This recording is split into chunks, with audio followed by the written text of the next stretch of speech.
Now imagining. Oh, sorry. Ooh. Welcome back to Hyrule, Ashes of Courage. Yay! It's in my throat.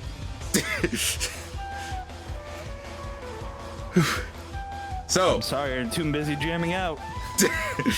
okay, let me fix that. Damn you, Hyrule Warriors, and Okay. your good music.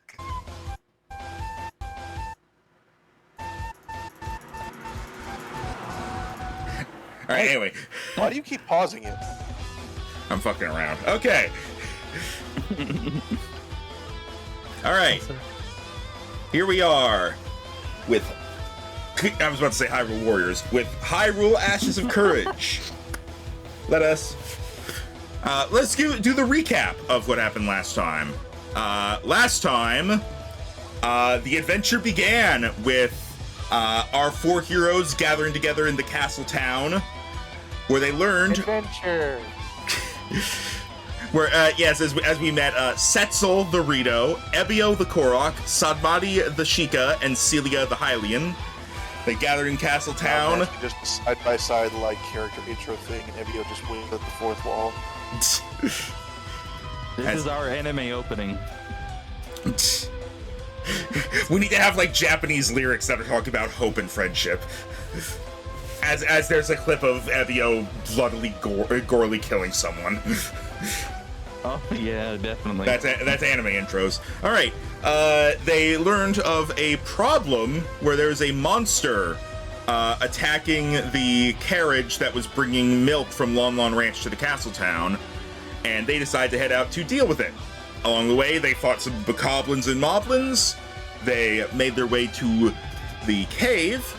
They fought some enemies as they got through, and they eventually found their way to the source of the problem, an Aquamentus that they were able to take down after a hard fight. And when they returned to Castle You Town... would think it had control of water, but it was actually fire. Yeah. That just reminds me of, like, Sonic Boom in the first episode, where Eggman's like, "Go, burn bot!" And Sonic is like, "Oh, it's a bot that uses fire." "No. Explosions, then." "No. Electricity. Electrical burns." "No. He has a drill." Well, that name doesn't really match that, does it? Yeah. And then later in the episode, Eggman is like, "Hey, Sonic, I gave him fire now. Are you happy?" Motherfucker. But I also specifically remember that the first arrow that I shot at that Aquamentus was to his horn, and this is a canon event that the arrow made the sound of a speeding car. Oh, Yeah. I forgot that. Yeah. Also, if we want to make a bit of a retcon, because we might, hear it, later on in this section, the train, right? If we want to make a bit of a retcon, I would say this probably takes place like 500 years after Spirit Tracks. No, we're not putting it anywhere in the timeline. We are not putting it anywhere in the timeline. It exists. It is its own dimension. Whatever. We're not putting it anywhere in the timeline because that's just going to cause problems for me and confusion for you later on. So, no, putting my foot down hard on that one. Of evil.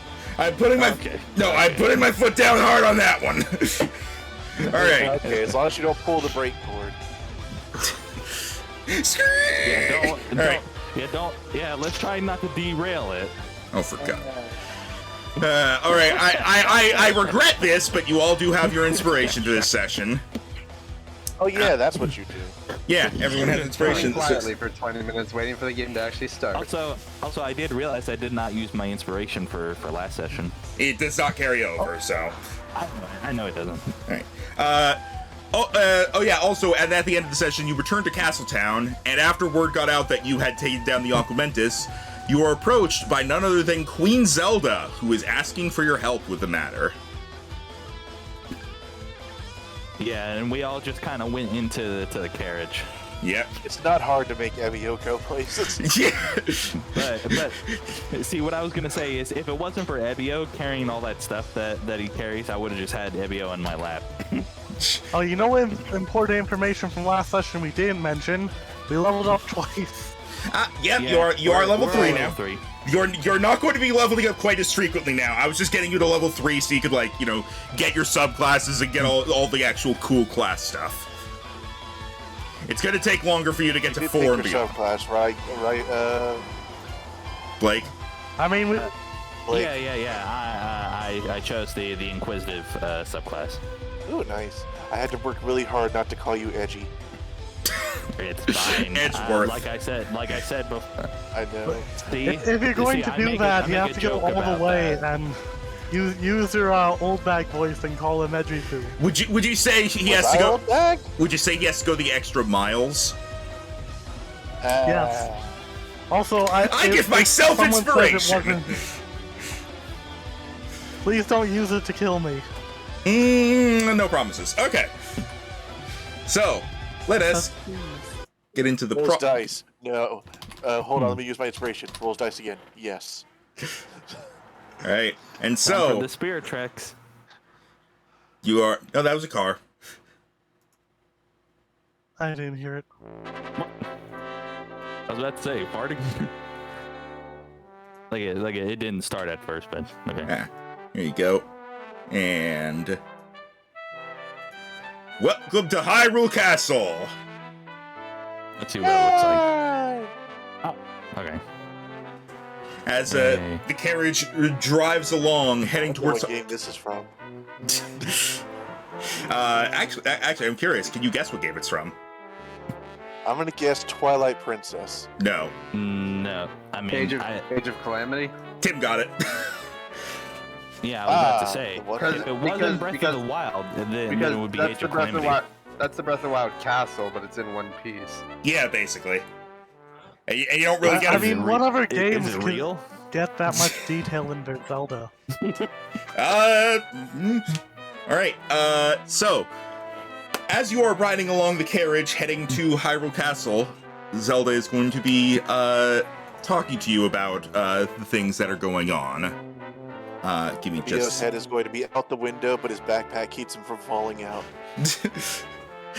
Someone please make sure he doesn't fall. Backpack, I'm on it. Now, Seems like he's got it. now, question is, everyone that's in this carriage, it is the 4 of us and Zelda. Correct. There is a driver, but he's like on the outside. Right. He's driving. driving the horses. Yeah. Yeah, He's cruelly exposed to the elements. I would assume the princess normally has like a couple guards on horses following behind. Yeah. There are Yeah, they're on foot. there is a guard on a horse besides the guy who's driving, because they're not leaving the castle town. They're not leaving this area, but so they have like one guard. Also, you're here, so it's like if we get attacked by thieves, I feel like they're going to be screwed. Yeah. Yeah, So they don't know us well yet.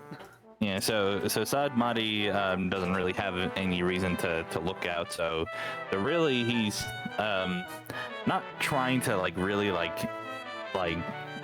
really pierce a gaze at Queen Zelda, but just there's nothing around here that's less interesting, or there's nothing that's more interesting than Queen Zelda in the carriage, so he's looking at her primarily.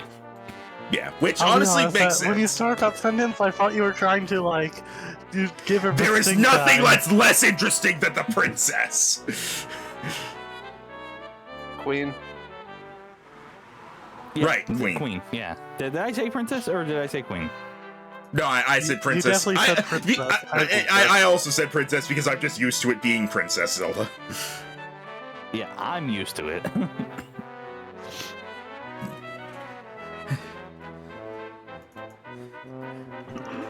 Alright, so, as they're traveling along, Zelda looks between them and says, have you been traveling together for very long? No. We met each other. What was it? Yesterday, or was it 2 days ago? Somewhere. I think it was 2 days ago. It's been a couple days. You met in Castletown. 1, 2. It would actually have been 4 days, roughly. 3 or 4 days. Because it took 2 days to go to the den and then 2 days to come back. Oh, okay. We just randomly met in Castletown Square a few days ago. None of us knew each other previously. And now we're friends. Well, as far as I can tell, it seemed likely that we all came in here for a uniquely different purpose, but we just sort of kind of found each other, and then we all decided to stick around. I originally came here on a mission from the Rito Elder to pick up a gift you had for him. Yes. When we reach the castle, I will make sure that is collected for you. But on to the matter at hand. I was hoping that you could go investigate something for me. The 4 of you. Of course. Is that an adventure? Sounds like it, little buddy. I'm in. Of course I get promoted once I'm retired. There is a, let's see. We have been getting reports of monsters popping up all over the region. More so than normal. The Aquamentus was just one of them. And it seems like one of the main places they're coming from, as of late, is the Valley of Seers, near Kakariko Village. We were hoping that you could go investigate and see if you could figure out what's causing this.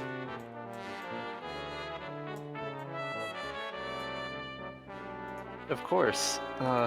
What is the significance of this valley? What is normally there? Eyes? There wasn't really anything there, necessarily. According to legend, it was the site of a battle a long time ago. Since then, it is, well, more of a historical landmark, I suppose. There were some bokoblins here or there, maybe some other things, but lately other things have been coming out of it. We believe, in fact, that the Aquamentus may have come from there. We've heard reports of similar creatures leaving that area. Oh dear. Oh. Normally monsters as powerful as the dragon we killed do not just come from nothing. This could be worrying. Precisely. Well, you don't think he might have returned? I certainly hope not.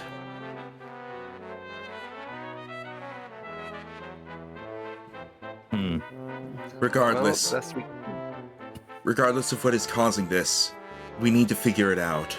That is why I was hoping you could go to the Valley of Seers and find any clue there that you can. Of course. I mean, we can definitely try our best. Yeah, not like I had anything else to do. Sadmati, your people come from Kakariko. Do you know much about this place or the recent monster sightings? Would I need to roll anything in particular about that, Max? Go ahead and roll history for me. 27. That's 20. That's 20. I was born at the Valley of Seers. You merely adopted it. No, absolutely not. Absolutely not. You know what you know about the Valley of Seers. You know from all your readings that it was in fact the site of a battle a long time ago, thought to be between the people of Hyrule and the summoned creatures of a vengeful goddess. And while the exact outcome is unclear, it's particularly obvious that you guys at least won enough to still be alive today. Since then, the Valley of Seers has mostly been generally avoided by people, just out of fear of angering the goddess once again. Not the goddess Hylia, a different one. And as of late, Trishulolia. as of late, you don't know you personally haven't heard anything about monsters coming out of there, but it certainly sounds like this was a recent thing, and it was likely kept quiet to avoid frightening people while they figured it out. I'm trying to think of exactly how Sadmati would tell everybody this. You could just say, I tell them that. And just everything that I said gets transferred to them. Well, okay, so, actually what I would do is that I would tell them some of that, and then for the rest of it, before I do that, I pull out a book that says more about the area, and then I tell them the rest. You have a book for everything. Listen, You're like DA from Magic School Bus. According to my research. Yeah, absolutely. According to this 100%. book and this gun I found. I love that. As far back as 4 months ago, I had heard from a close friend that monsters had been appearing across Gerudo Valley. It appears things might be more of a concern than initially thought. Indeed. I don't know how big this is going to get, but as of now, the Valley of Seers seems to be our best bet in figuring out what might be going on. That is why I would like you to check it out. So, I do have a question, my queen. Where exactly is going to be our final destination in this carriage ride? We are going to be heading to the entrance of Hyrule Castle. There's some people inside that I think may be able to help you with your equipment and gear to properly prepare you for the journey. Oh, that would be quite helpful. Setzel digs into his bag and pulls out the Aquamentus horn. I was wondering what we could do with this. It was empowering the beast we killed. You poke things with it? I think it depends what you want to use it for. If you're going to poke things with it, you should probably put it on the end of a stick. Ebio points to her. She gets it. Well, whatever you decide to do with it, I'm sure someone will be able to help you. We have a very talented blacksmith, a witch, and a court mage. Interesting.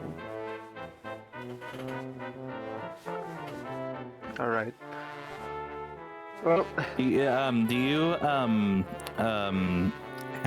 you also employ any sort of apothecaries? Potion maker, man.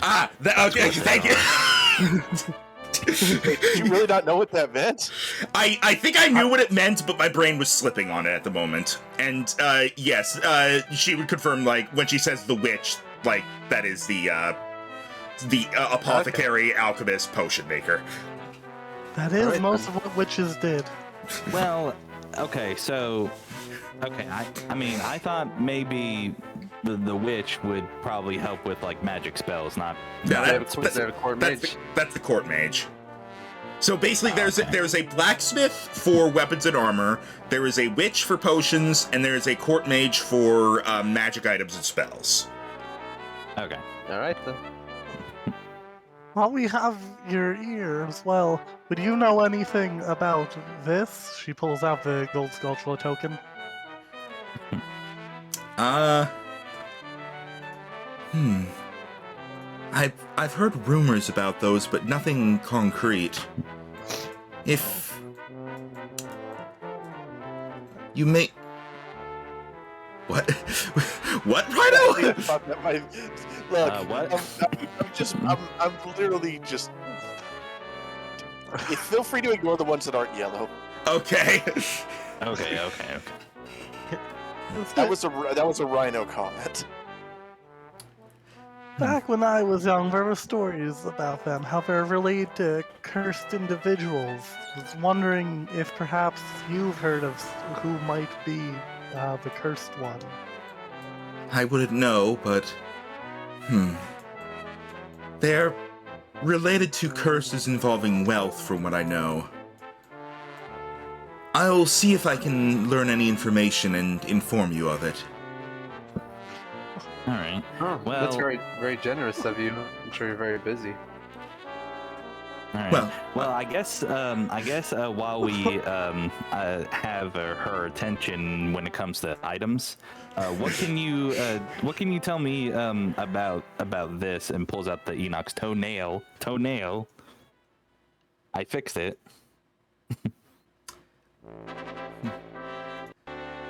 She does not know much about that. That, in general, materials are solely going to be used for upgrading your stuff. That's what these 3 people that you're going to be seeing are for: the blacksmith, the witch, and yeah, that's what those are for. It's a Triforce of Princess Wisdom. is not your. Sorry, the queen is not your appraiser. She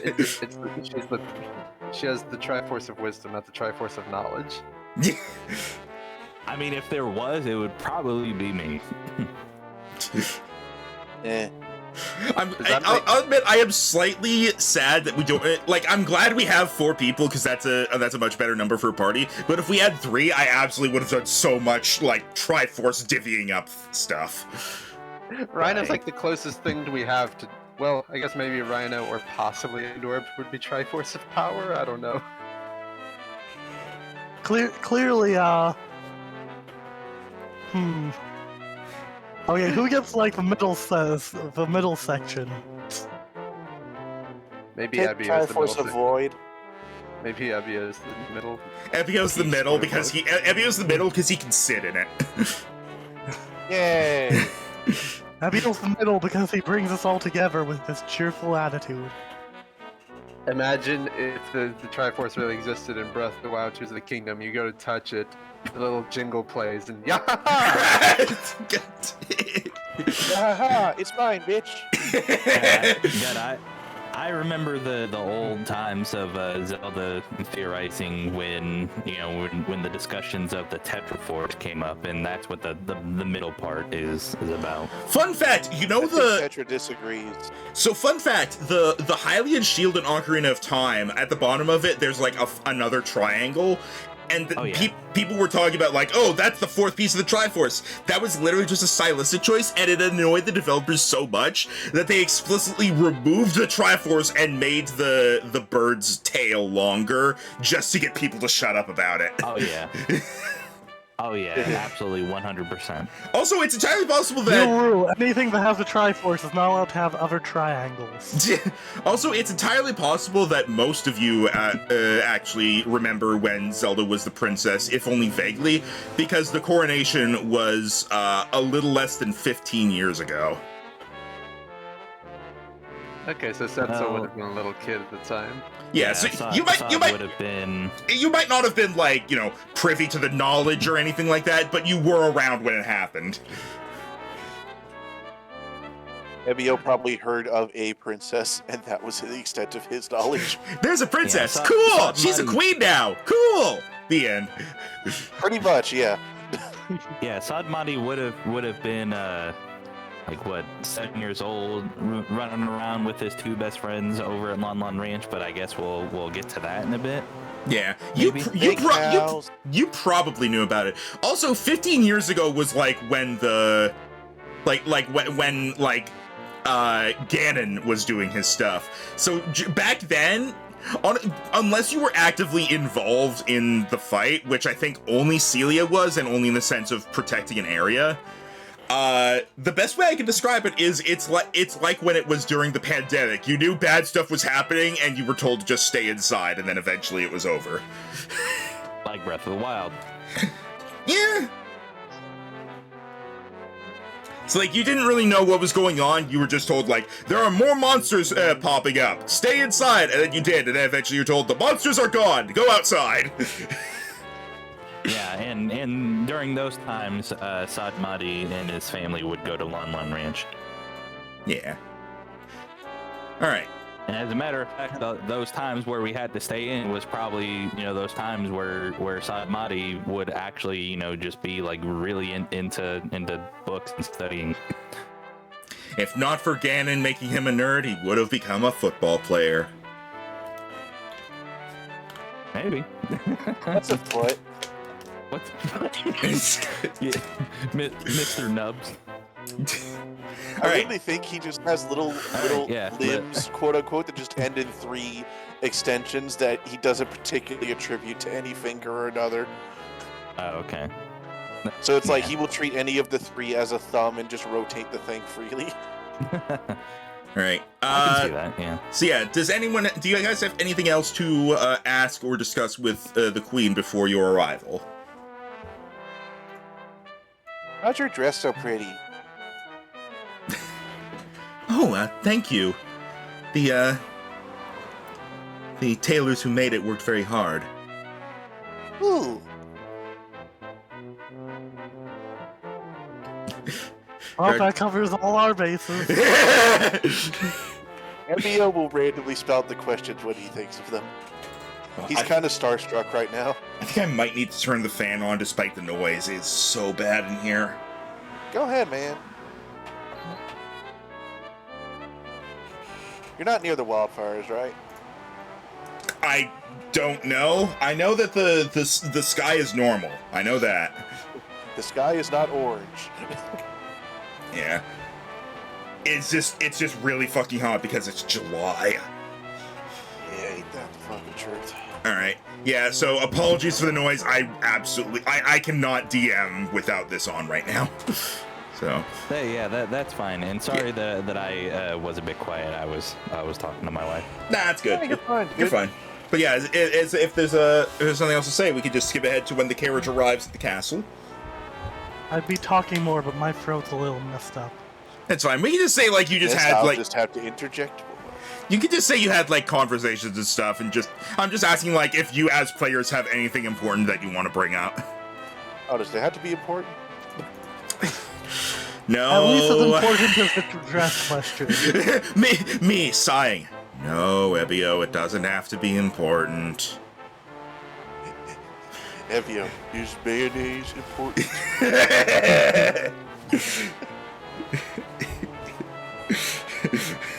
No, Evio, mayonnaise isn't important. Horseradish is important. God. Evio lowers hand. All right. You go. Once again, I'm reminded of like a fucking this will be the last thing, and then you'll arrive at the castle. Meme I made in a D&D campaign that me, Rhino, and Tim were in. My character was like everybody in the party was like, we should spare this one guy, and my character was like, no, we should kill him. And then so it was like I made that mayonnaise meme. And it was like all right, what should we do about this guy? Can we kill him? No, we're not going to kill him. We're not going to lock him away either. All right, you arrive at the castle, and you're not being brought to the throne room. You're basically being Queen Zelda asks one of the guards to kind of show you around to the areas that you're allowed to access. Korok would Baraka jingle walk. Abio just constantly like tries to wander him to a restricted section because he's too curious. It's you know how in the games you'll go up to the door and then the guy stops you. He's like, no, you can't go in there, and then you try again. He's like, I told you can't go in there. That happens. Yeah, you can't go in there. Okay, tries anyway. Still can't go in there. Oh, turns around, goes to the next door. You can't go in there either. No. Go back to the next door. No. Yeah, that one's fine. Wait, no. Please open the door. It's a little bit like when Patrick's touchy everything museum. Like, do I have to follow you around all day? Yeah, you finally find a door you're allowed to open. It's a broom closet. Whoa. All right. So I'm back. Where are we? You are being shown around Hyrule Castle. Queen Zelda has gone off to do her things. One of the guards is basically acting as your escort to wherever you want to go to. There's there's the Blacksmith, there's the Witch, and there's the Court Mage. So, right. Is there anybody there that may or may not be familiar to me at Sanmari in particular. Not that you have seen yet. Okay. Well, that question was rather suspicious. Is Ganondorf here, my father? God, that would be a hell of a twist. I'm like, Ganon Daddy be is real. Ugh. I love that Ganon Matt Mercer. that. Matt Mercer updated his Twitter bio to where he explicitly calls himself Ganon Daddy now. Jesus Of Christ. course he did. Yeah, hang on. Let me see exactly what it is.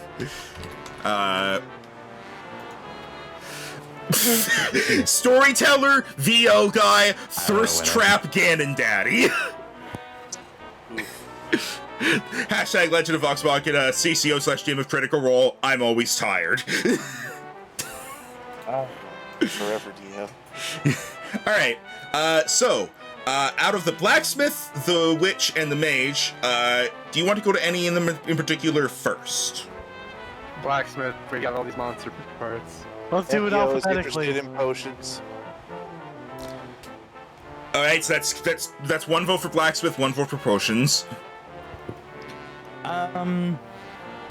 I think that I will go to the potions as well. All right. What's your vote, Andor? I said alphabetically, so that'd be Blacksmith first. All right. Tied. There's a tie. All That right. means we go with the third option.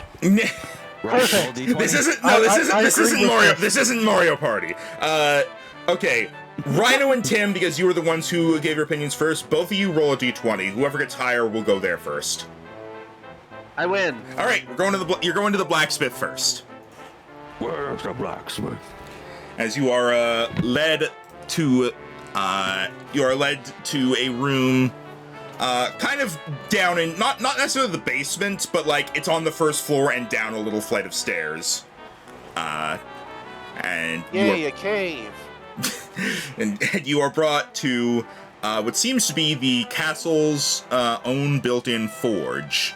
As you walk in, and the heat of fire just rushes over you as there's a burning fire, a burning forge with somebody cling, cling, cling, hammering on some metal.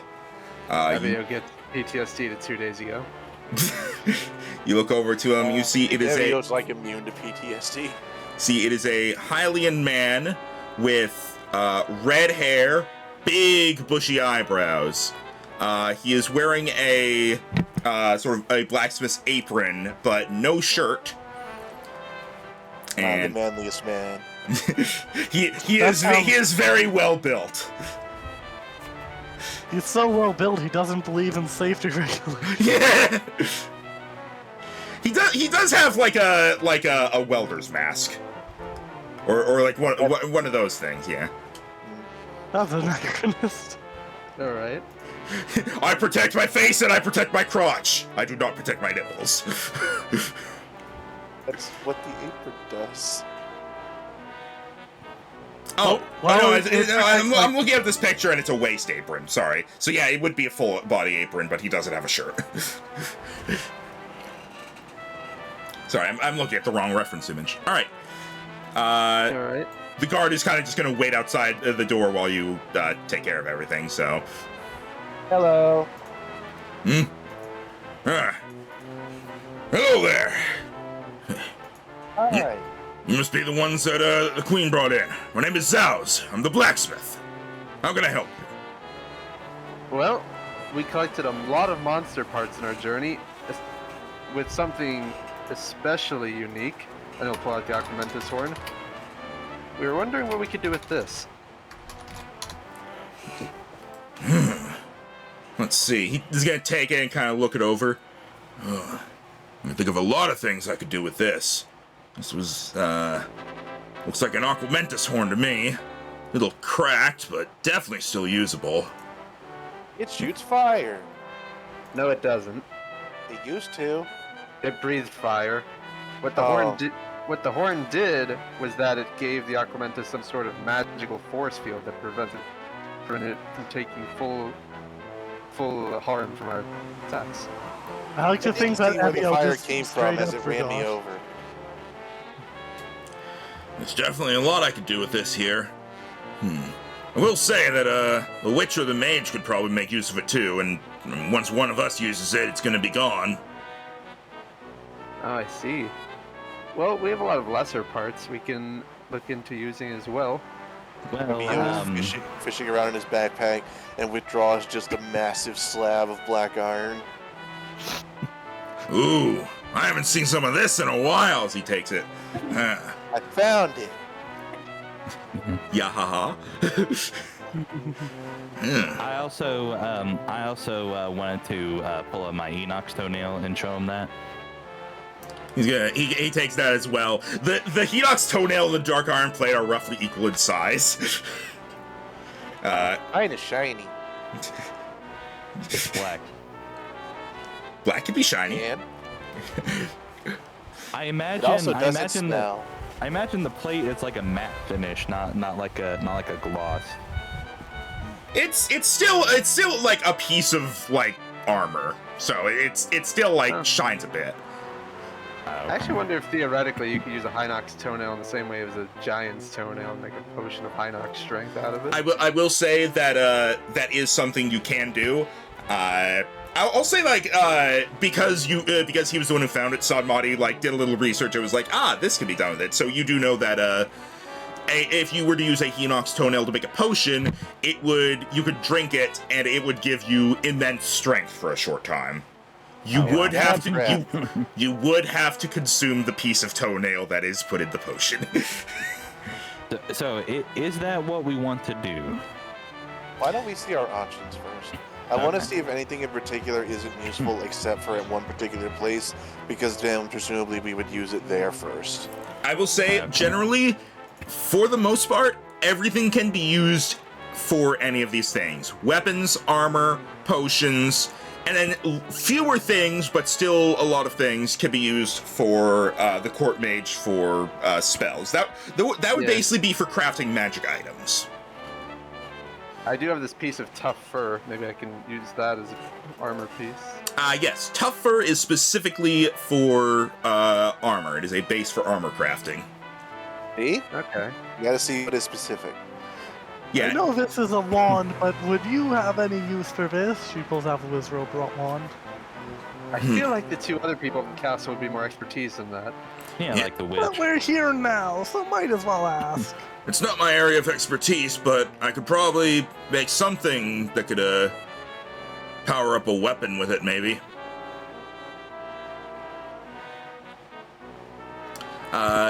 Here, you know what? Here, how about I do the game thing? Attaches the, How about I do the game? How about I do the game thing of the menu of your options opens up. So, let me see. What all do you guys have for materials? We'll go down the list one by one. Setzel, what materials do you have? 4 key swings, 1 large feather, 3 horns, 1 jelly, 1 tough fur, Aquamentus horn. All right. The monster horns are a base for weapon crafting. That makes sense. The chew jelly is not usable in its current form. It needs to. Its thing is that it can. be elementally charged and used as a catalyst for other things. Yes. If only we had a convenient source of fire nearby so we could charge it with fire. I mean, you can do that. You can literally just like hold it up to the fire. It'll go red, and then it's like now you have fire choo-choo jelly. The feather is Already the red. thing. The feather is the thing I have like the least amount of thoughts for. My best thought is maybe like a scroll or potion of feather fall.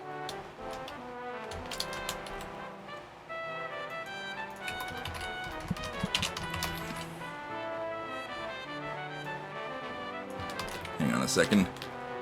Why is it doing that? Why is it doing that? Why is what doing what?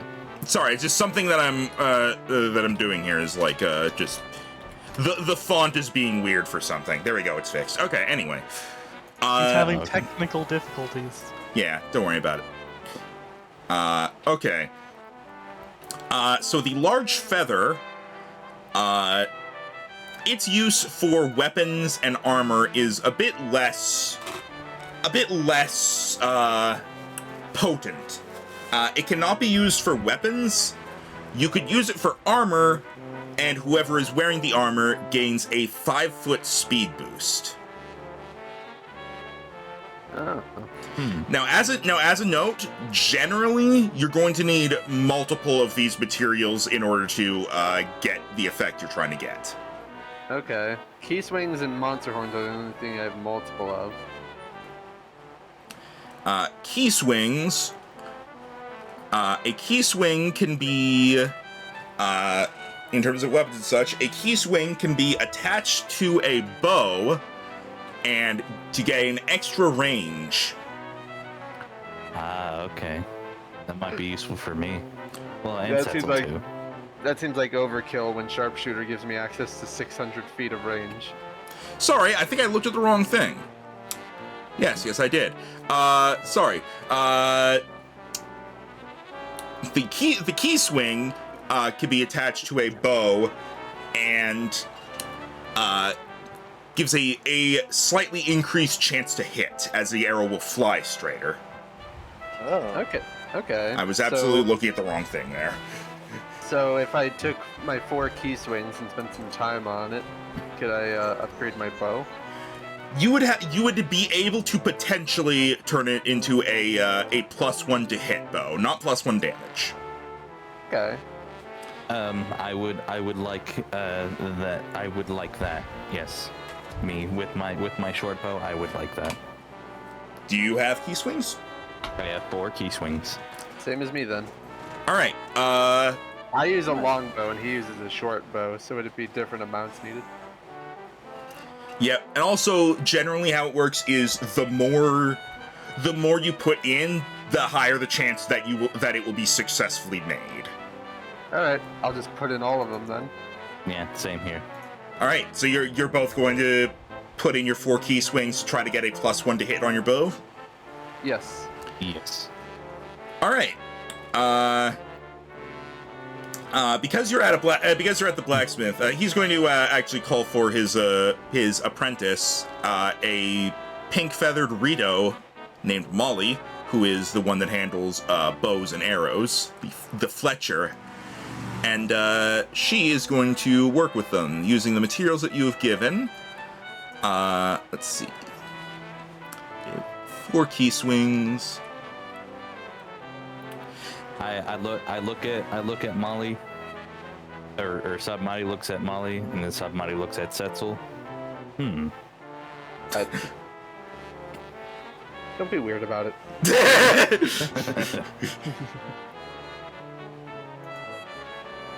I mean, she looks nice. I mean, I suppose we're here for weapons. All right.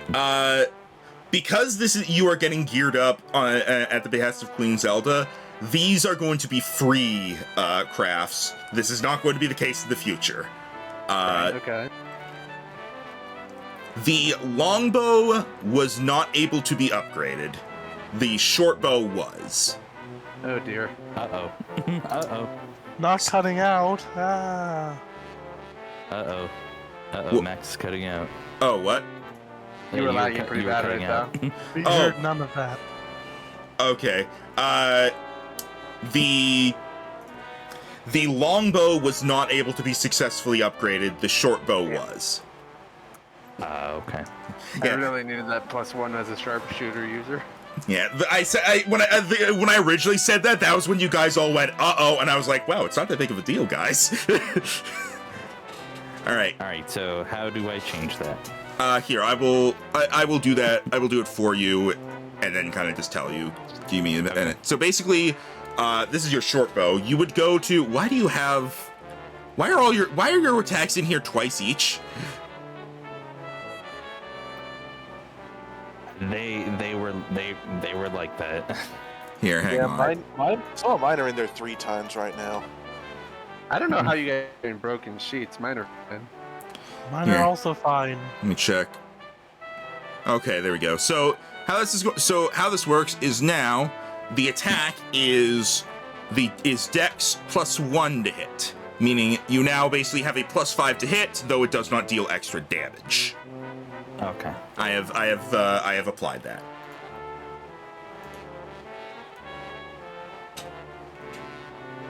All right. Well, what could I do with the monster horn? Could I maybe try to augment one of my short swords? Monster horns are used as the base item needed in order to craft and upgrade. Well, specifically to craft weapons. They are not used for upgrades. They are used for creating weapons. Okay. So, Would 3 be enough to do anything with? No. I have Well- 5 spare monster horns if you need some. That would be appreciated. It's not like I'm much of a weapon user. How much would we need to try to make something? What kind of weapon do you want to make? Because it's going to depend on the weapon. Short sword. A short sword, 8 would be enough to get a short sword made. Yeah, it would take time, but you could do that. Okay. So, Zauz will take the monster horns and he will get to work on crafting you a short sword. At this point, if you want to try to augment the short sword, you can give other things and be like, try to make it do this as well. If it fails, you'll still have a short sword. Would he be able to do anything with either a feather, a jelly, or a tough fur? Tougher, no. Feather, not for a weapon. With the jelly, if you were to apply an element to the jelly, he could apply it to the weapon, and it could once a day do extra damage of that element. All right. Well, unfortunately, wind is not an element in 5e, so I'm out on that. Yeah, the element options are fire, cold, lightning, acid, and poison. Because those are like the physical elements. Maybe like cold. We don't have anything that can generate cold. Oh well. He has his forge here if you want to just go for fire, but if you have something that can do anything else, you can. Or you can always come back later with it. Let's try to see if we can get it augmented for fire. All right. Augmenting the actual jelly is easy. He takes the jelly from you and he literally puts it on a stick and puts it in the fire like a marshmallow. Nice. And then he takes it out and he's like, "All right, I'll see what I can do with this." And it's only the one, so it's not guaranteed to work, but it's also not a huge effect, so it's not going to be that bad either. Also, Okay. if he does fail this augmentation, I have a chew jelly that he can have. If you want to apply fire to that and give it to him, that'll just increase the chance of it working. Do you want to go with that, Tim? If you don't want to use your jelly for anything else, I'd appreciate it. Yeah, because I don't think chew jelly would be used to anything that would go towards my AC or anything like that. No, it would. What it would do is with chew jelly, you give it an element, and then you can either put it on a weapon to deal that element damage once per day, or you could put it on an armor or potion to gain temporary resistance to that element. Right, got it. The Aquamentus horn is like the big thing we have, but we went through all of our options before we decide on that. Yeah. I will say, the Aquamentus horn is basically a rare material. Those are ones where, like, you only get one, but it's guaranteed to work on whatever you use it on, and it's going to be pretty interesting. Okay. So, And you said we're going like person by person for all this, which is why we're on 10 right now. yeah. Yeah, I'm set now. So if it's gonna take him a while to finish the sword, we can move on. Yeah. He can go to the other three. So Ebio, do you have anything you want done with weapons or armor? Well, I have a couple different things that we haven't covered yet. Yes, Ebio, the infamous Rhino lists. well, you gave me this item. I know. I'm just like, I can always just picture you being like, all right, so, and I can just picture you turning to the side and pulling up one of those comically long lists that rolls out the door. Yeah. But it's super extra long because he's only like 3 feet high. So. Yeah. So first of all, we have the black iron plate. The dark iron plate, but yeah. I haven't written as black iron, but okay. So there's that. I assume this would mostly be an armor thing, as I don't imagine a witch could do anything with it. It could be used in a potion to give you temporary damage resistance. But what would this guy be able to do? he would be able to use it on armor to make it +1. I guess that's fair. Or +2 or +3 if you get him a lot of it, and with an incrementally lower chance of success. Fair. If you want, you can try to get him to take this one dark iron plate and turn your armor into +3. It's just very unlikely to work. I mean, technically speaking, I'll have to check the list here, but I think. Let me check the armor list here. The only difference between my thing and plate mail right now is a fucking fortune and 2 AC. So I mean. So if you just make it a +2 or +3, then you're good. You never need plate armor, and it's a dark iron plate, so it's basically plate armor. Okay, so that okay, I'll consider that. What about pulls out giant eyeball? This is the thing that I was looking at before. When you use this on a weapon, if you use it on a bow, it gives you or any ranged weapon, it gives you more range. If you use it on a regular weapon, it doesn't do anything. If you use it on armor or a potion, depending on what you're aiming for, you can use it to make the potion or armor give you dark vision or blind sight.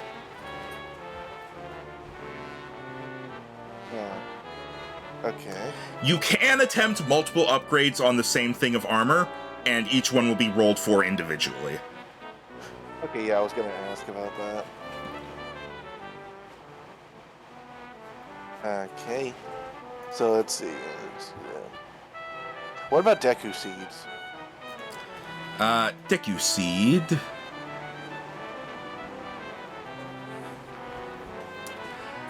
It do the stun.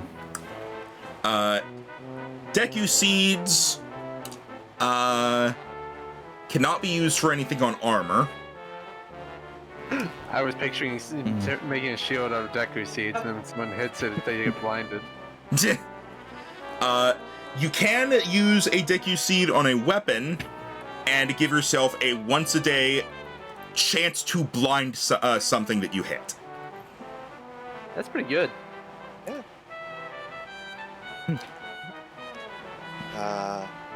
Okay. And we said the monster horns were useful for crafting base weapons. Yeah, monster horns and tough fur are literally for creating things from scratch. All right. So. Okay, so one tougher is definitely not enough to do anything with. So, what information can you give about my Enoch's toenail? Well, hang on. Is let's see if Ebio's done first. Okay. Yeah. That. I thought maybe he was already done, but go ahead. I was going through the list. Okay. So yeah, beyond that, I got you jelly. So one key piece swings. One piece of that metal's probably not enough, is it? Even for Ebio's tiny body. No, I can do the +1, and I could technically go for more than that, but I just have less odds. Yeah. Okay. Basically how it works is that the more of a material you provide, the easier it is to get what you're going for, and in some cases, you will get access to additional effects as you provide more things. So are these things we can work on later since we have tool proficiencies? Yes, but when you do it, it will be your own rolls to determine it, and you will have to devote time to it. It will not be as bad as in base 5e with its crafting. Would work on a bow. I'm going to make a pot out of this. Would working on bows be wood carving or something? Because I don't got that. It would likely be something like that. Unfortunately, all I got is leatherworker's tools, so best I can do is make armor for those of us who aren't W. Yeah, this is like the tool proficiencies allow you to do your own things, and then you will find people around who can do the things that you don't have proficiencies in exchange for money. This is just a case where you get to do it for free once. And the two other people were the witch and who else? The witch and the mage. So Right. potions and magic items. Okay. Magic items not counting weapons and armor, obviously. Okay. I think... And we haven't found anything that'll do +1 to weapons yet, right? If you want to create something from the ground up, monster horns.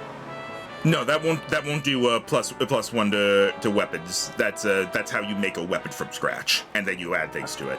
You do not. I do not believe you have anything that does a +1 for like damage to weapons, unless there's something you have that I forgot about. And We don't do have deck that.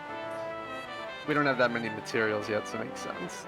Yeah, is pretty much all this exclusively for crafting? Like we can't just flashbang someone with a Deku seed? Correct. Though I will, if you like feel like being creative with it, I will like give you a chance for it. But there are some things that they just won't work for, and these are primarily for crafting. Okay. Last time I asked if I could put a monster horn on an arrowhead, and Max just said it wouldn't do anything. Because the monster horn is not going to make the arrow any sharper. It's already down, so you miss. It's just as pointy as the arrow. All right. I think what I want to do then is I want to try for the +1 to my armor. I'm gonna have me some dark iron chain shirt or chainmail. All right. And or do you want me to just go through these one at a time and do the rolls between, or get like the whole order ready? We'll do them one at a time. So first off is is trying to get the thing. So for the armor. All right. You are giving 1 dark iron plate for this? It's all I have. And you were kind of shocked when I got it. Yeah, I remember we high rolled on the chest to get that. You barely got it. Wow. You got your armor will be upgraded to +1. I was rolling and you basically I was rolling a d20 and you needed a 17 or above and you got 17. Good thing that worked out because those are going to be a lot rarer than keys to come by. Yeah, they are. So you are very lucky here, Rhino. Yay! All right, this all will take time, but now you know, like, you will be getting that. Feel free to, like, update it on your sheet and whatnot. Takes off his little chainmail nightshirt and gives it to him. Yeah, he'll, like, hammer it in and all that. All right. Also, real quick, I'm gonna roll for Tim's fire sword real quick, just so we can do this all at once. So, let's see, 2 fire jellies for a short sword.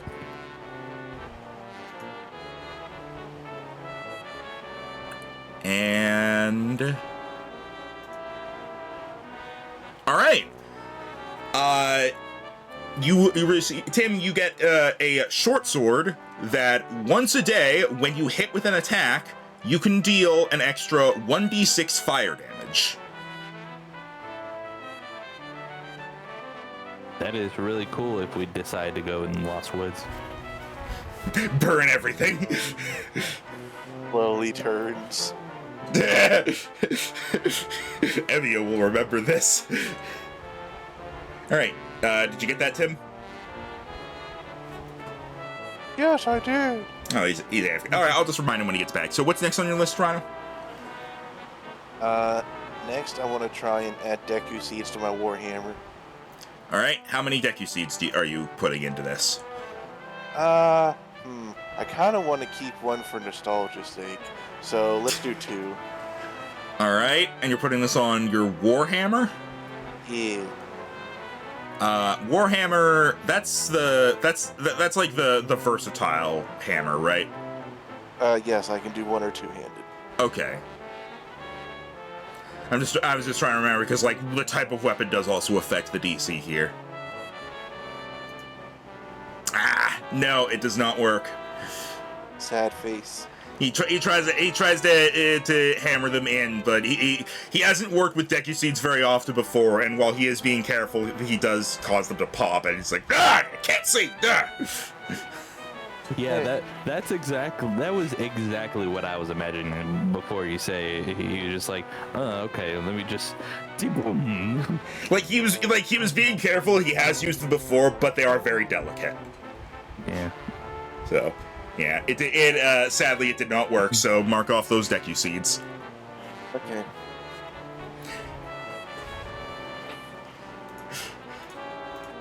And does that exclude it from being from having anything else done? No. All right. You could still do stuff to it, and we'll just be like, he was working on them one by one. It was like, well, seeds didn't work. Time for the next thing. Ebio pulls out his premium milk. That is not a material. Oh, that's away the premium milk. you take it out, and his house is like, oh, thanks. Drinks it. No. Not actually. The milk. Yeah, that'll probably be me for here for now. I may come back, but that's good for now. All right, Tim, are you back? All right, guess not. All right. Next up in the list, Blake. What do you want to do? Well, the Enoch's toenail has been like no matter like what my research has brought up, it's not really giving me any sort of conclusive like information about these Enoch's toenails or anything that really comes from Enoch's, probably other than probably except for their eyes, but I just haven't been finding out anything about this Enoch's toenail. So, Mr. Zauz, what can you tell me about this? Pulls out the Enoch's toenail. All right, that could be. You already know it could be for potion effects. You could use it to get giant strength. For weapons and armor, it could be used on armor to potentially make it a +1. Unlike the Dark Iron Plate, it cannot do +2 or +3. But you can potentially get a +1 on armor. And for a weapon, you can potentially raise the weapon's damage die by 1. So a D4 would become a D6, D6 D8, D8 D10, D10 D12. D12 cannot go further. Clarification question: how do you consider shields in this? Or are they just armor? Shields are equivalent to armor, but there will be some things that you can do to them that you can also do to weapons, depending on like what it is. Feel free to ask about it, but generally I just consider it the same as armor. So, I'm kind of nervous about my AC being 14. So I would say that I would want to put the Enoch's toenail towards armor. All right. What kind of armor do you have? Studded leather. Okay. Yeah, he could like kind of break the toenail up and like put it in like places around to like any vitals are covered better. So yeah, he can give that a try. So the Enoch's toenail could be used to potentially raise your armor to a +1. So, you want to do that? Yes. All right.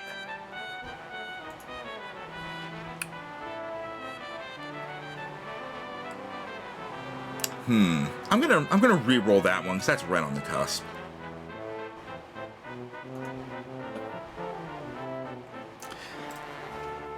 Sadly, it does not work. Inspiration.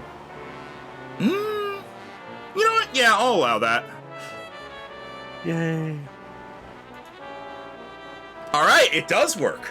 Yes. Okay. He's able to breaks them up into little shards, kind of like puts them between layers of leather to properly block, like so that your heart is properly covered, any weak points are better secured, and your armor now is a +1.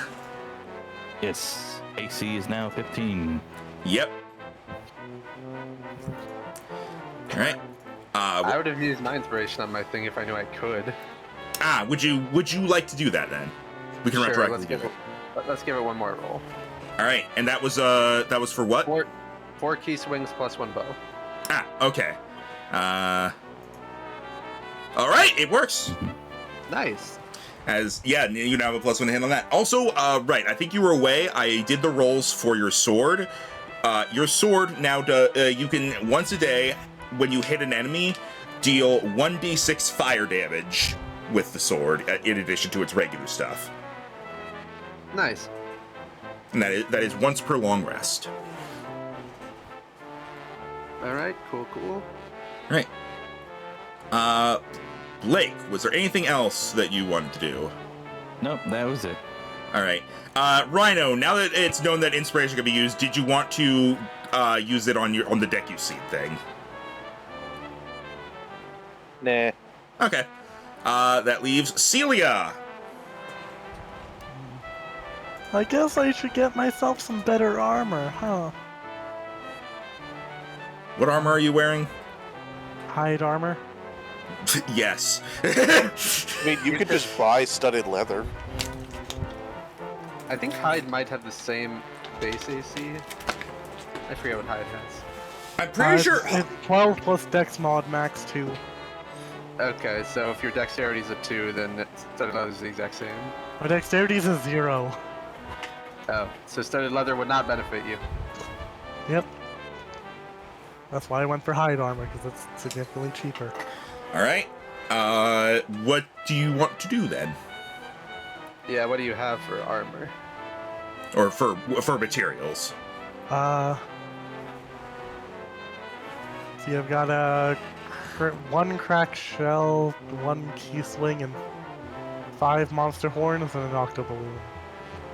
Well, it'll be 0 monster horns now because you let me have yours. Alright. Yeah, so go ahead and get rid of those. The key swings, you already know what they do. They give a +1 to hit for bows. They do not do anything for melee weapons or for armor. Although maybe we can use them for potions, so maybe hang on to them. Yep. All the again, you guys can easily leave Zaus, go to the other places, and then come back and be like, "Hey, do this too." So yeah, I don't really have anything for this then. Well, you have you have an octo balloon and a cracked shell. Oh, cracked shell could be armor base. What does the cracked shell do? You take more damage. Cracked shell, depending on what you want to go for, you can either if it works on, it can't be used for weapons. If you use it on armor, you can potentially give yourself a temporary resistance to bludgeoning, piercing, or slashing, your choice. It lasts for 1 minute. That's once per long rest, I'm assuming? It is once per long rest, and it is a bonus action to activate it. It does not protect you from magical sources of this damage, but I just realized instead of upgrading this armor, I should buy better armor first. Up to you. Could save up 400 gold and get that breastplate. You mean rupees? Wait, 400 rupees. Can you wear that as a warlock? It's also medium armor, so... I thought warlocks only got light armor normally. I thought it said Let me check. Hang on. Well, I thought you needed to be a hexblade to get medium. did I make that mistake? Warlocks get light armor. Yeah. Yeah, you can't wear hide. For some reason, I thought being a Hylian gave me medium armor. Whoops. Nah. Nope, that's Gerudo. All right, I guess I have normal leather armor then. All right.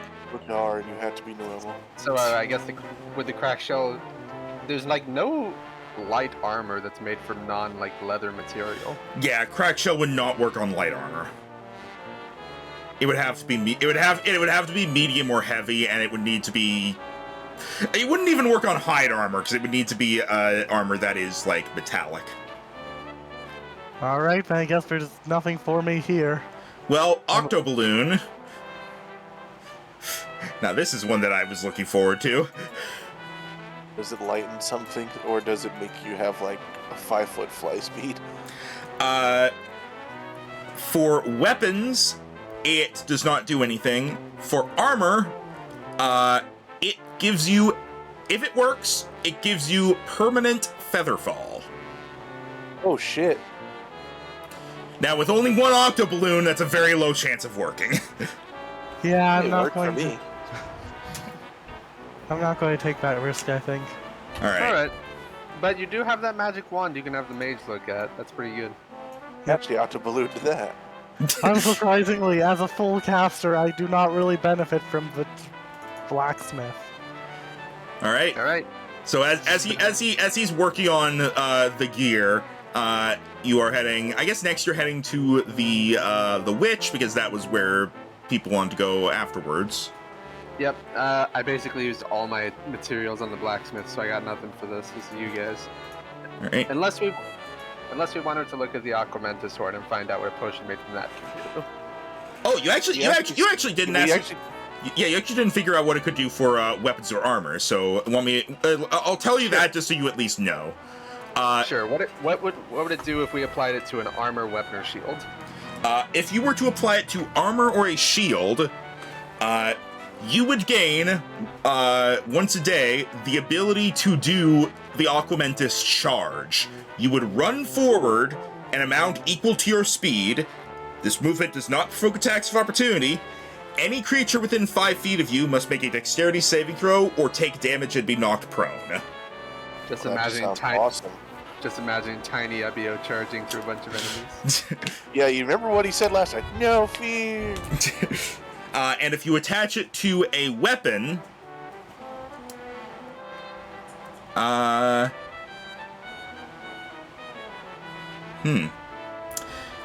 did not write anything down for weapon, so I think that means it cannot be used on a weapon because I would have put it down if it did. So it cannot be used on weapons. It is Makes specific. sense. It wasn't doing anything offensive. Yeah, so so that is what it is for in terms of things the blacksmith can do. I mean, to be fair, it already gives you an attack if you put it on armor, so that seems pretty fine. Yeah. Alright, then I guess we'll figure out what we can do with this once we go down the list of other things for the other guys. All right. Next up, you head to the witch as the guard leads you to an almost stereotypical witch's hut sort of room.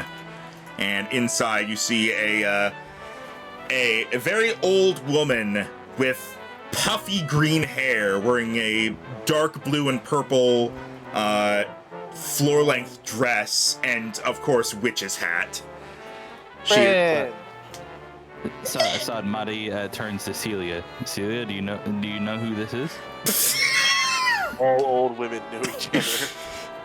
That's true. That's actually true. That is fair. To be fair, have you ever asked an old, like, go up to any old person and be like, what do you think of, and then insert any name and they will have a story? Oh yeah, absolutely.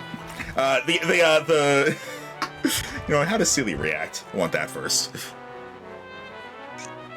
It's been a long time. You. Hey, Celia! Oh, I see now. Yeah, it's been quite a long time. Oh, last time we were... Oh, it must have been 60 years. Yeah, what? How can I help you and your friend? Allow me to introduce myself. I am the Royal Witch Syrup.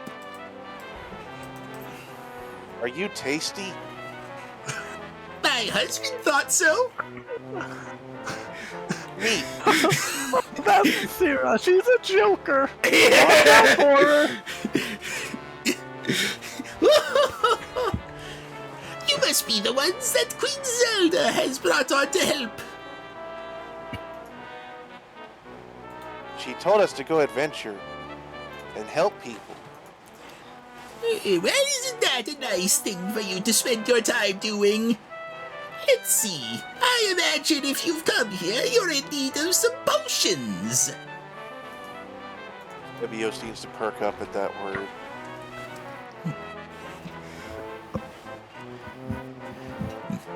Let's see. You make potions too? Why, yes. Oh, are you a fellow alchemist like me? I make potions. That's a yes, then. Yay! So, I can't craft anything, but one of my spell components is holy water. What would the Hyrule equivalent of holy water be? Holy water. Here, have some Hylia water. Yeah. Hylia bath water. Silent princess water. You can get some. It would still basically be holy water. I would say she can get you some, just for free. Okay. So she gets you. Sorry, is the holy water consumed for whatever spell you're thinking of? Yes, my subclass gave me protection from evil and good. All right. She can give you enough holy water for 2 uses of it. Alright, I will take that. All right. Feel free to just add that to your inventory. That's all I got, because I used all my other stuff on the blacksmith. All right. Ebio. Ebio. Hi. He's like over by the potion setup, just looking like fascinated. She's like continuing to mix a potion. She kind of like she dips in like one of those like a ladle, I think, and like takes it out, takes a sip. Not quite enough eyeballs. Oh, I may have something for that. Pulls out giant eyeball. Well, this would be perfect. Would you like me to make something with this for you? This is where you tell me what it does. Which I believe you said night vision and blindside, yeah. Correct. You can use it as for a potion to give yourself temporary dark vision, blind sight, or if you're lucky, see invisibility. Ooh. Have to look into that. Okay. And all I got left after that is a Deku Seed, some Chew Jelly, Monster Horns, Key Swing, and yeah, that's it. I was about to list the milk again. I mean, Also- if there's anywhere you could use the milk, it would be in a potion. That's fair. What can you make with this? I can make stronger milk. Here's some milk. What can you make with this? Ice cream! All right. See- Sorry. What I was gonna say is that before was that when Ebio was like looking at the the potions with like all the different shaped bottles, like I imagine imagine if we were looking on the other side of the bottles, it looked like Ebio is like many like different shapes. Yo, yeah, like and it's like a reference to like all the other different shaped Koroks. Yeah. It looks like his mask just keeps changing. At one point, he looks human for a moment, and then goes back to normal as he was briefly a Kokiri. Yeah. All right. So what things? What other things do you have that I can tell you about potion usage? Chew Jelly, Monster Horns, Key Swing. All right, one at a time. Chew Jelly. All right, Chew Jelly. If you apply an element to that. Wait, do you still have your Chew Jelly? You didn't give it to Tim? No. I did. Ah, okay. I Right. did. All right, Chew Jelly. If you apply an element to it and make it into a potion, that will give you temporary resistance to that element. Neat. What was next? Monster horn. Monster horns are just used to craft weapons. Oh. I've said only this base like 10 weapons? times. Look, I thought it was because we were at the blacksmith, okay? No, basically, monster horns and tough fur are solely used to craft weapons and armor from scratch. And then there are some other ones for potions that you have not found yet. I'm not sure how we get a lot of use out of the things that are common like that then, unless we just wanted a fucking arsenal of different weapons with different effects then. That's basically it. You use it to make new weapons or just sell it. I mean, hey, if we have like 12 weapons with once per day effects, then we can easily use once per day effect every combat. Well, he said we could also just keep stacking it on the same one. There will be a limit, but yes. Okay. What about key swings? A key swing used in a potion would give you a temporary glide. Think of it like Featherfall, but with movement. Neat.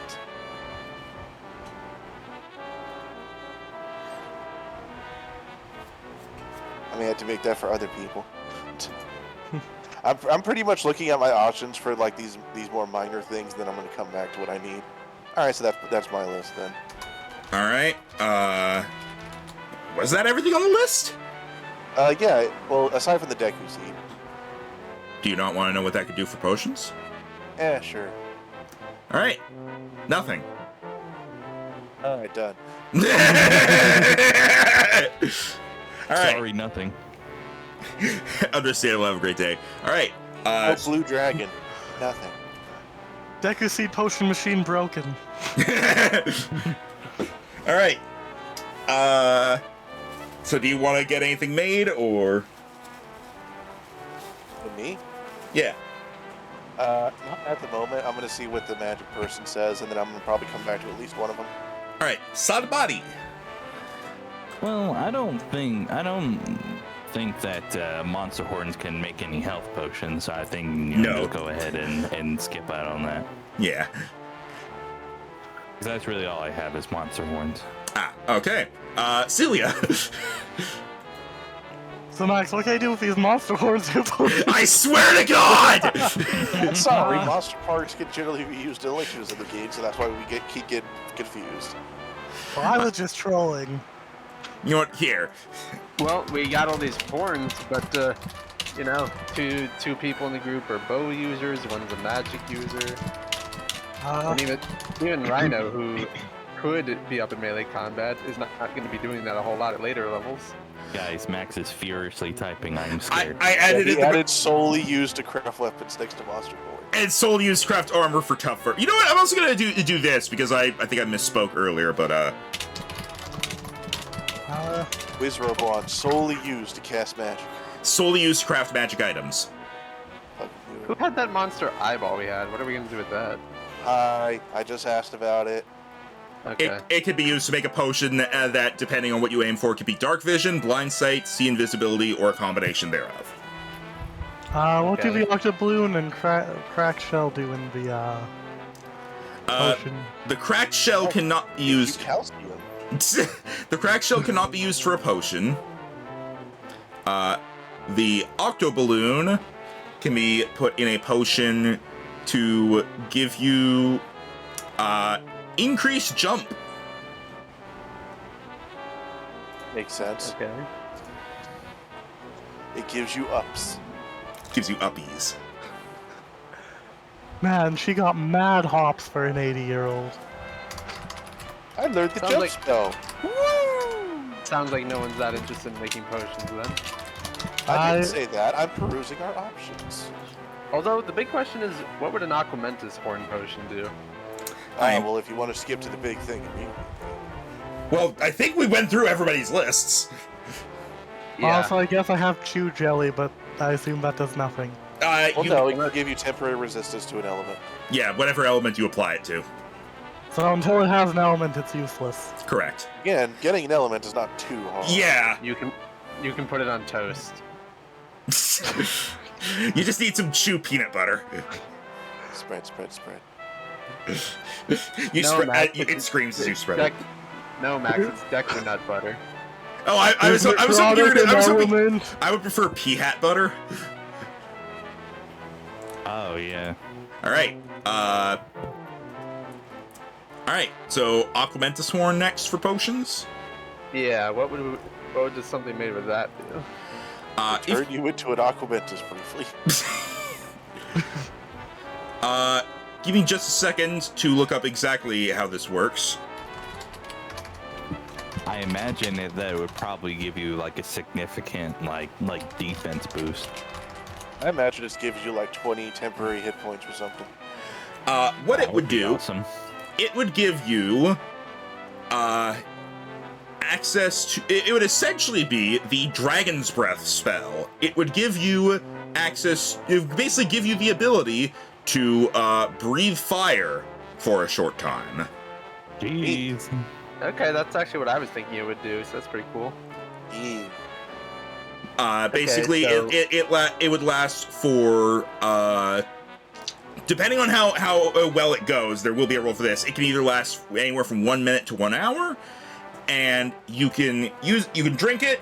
You can spew fire as an action. You can choose whether to make it a 15-foot cone or a 30-foot line. And any creature in the area must make a dexterity saving throw, taking 3d6 damage on a fail, half as much on a success. Now, is it like the Dragon's Breath spell in that it has, or I guess like potions of fire breathing, where they have a usage limit? Or is it purely just for the time can you do it? It is just for the time you can do it. Damn, that could be pretty strong. It's a boss item. You're not getting any more of these. That's fair. Overall, I think the charge attack, since that recharges daily, might be better, but this is pretty good. This will be good for like burst damage, but you only get it once. Yep. All right. All right, anyone make guess anything now we over go here? see what the magic item does. Unless someone wants to make something real quick. Nah, I'm good. All right. You'll head to see the court mage as you are brought to a room on the second floor. You And guys might have to drag Abby out. He's like, no, I want to know what she knows. you head into the court mage's room, and you find wearing a blue robe and a blue pointy hat with long red hair is a roughly about the same age as Sanmati, a mage who seems to be experimenting with a spellbook. I'm starting to think I need a hat. Oh, you're wearing a mask. I'm sure that's close enough. But that's my face. Yeah, I was about to say that's his face. God, that sounds like an insult. You're wearing a mask. That's my face. Oh, the more you learn.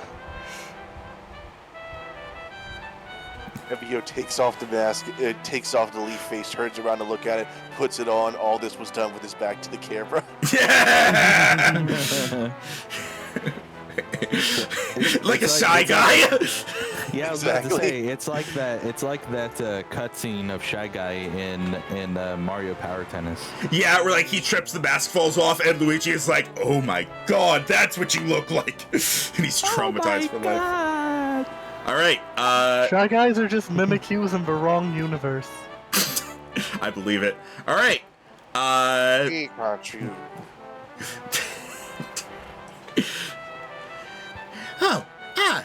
Hello there. My name is Iris. I am the court mage. What do you need assistance with today? This sounds very much like a rehearsed speech. Hi. Hi, These guys I am walk in Iris. already holding the wand. She has a stick. Yep, so a Wizrobe wand, just like the Monster Horns and the Tough Fur, is a base item used to create magic items. Oh, +1 spell focus, pretty good. You could potentially get that. What do I need to add to that to do that? Well, Well, let's see what you have. What do you have? I have one key swing, one octoballoon, and one cracked shell. You're not getting a +1 focus. Damn it! How unfortunate, but totally expected. Let's see. If you were to combine it with these things, with the cracked shell, you would be able to create. Sorry, give me a moment, because now I have to actually look through the magic item list.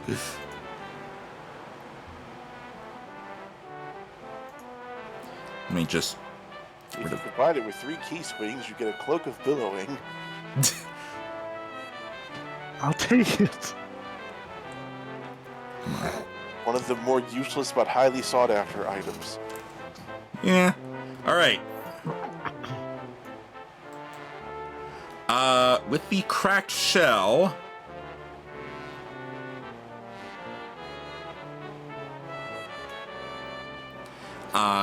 you cannot make anything with the cracked shell.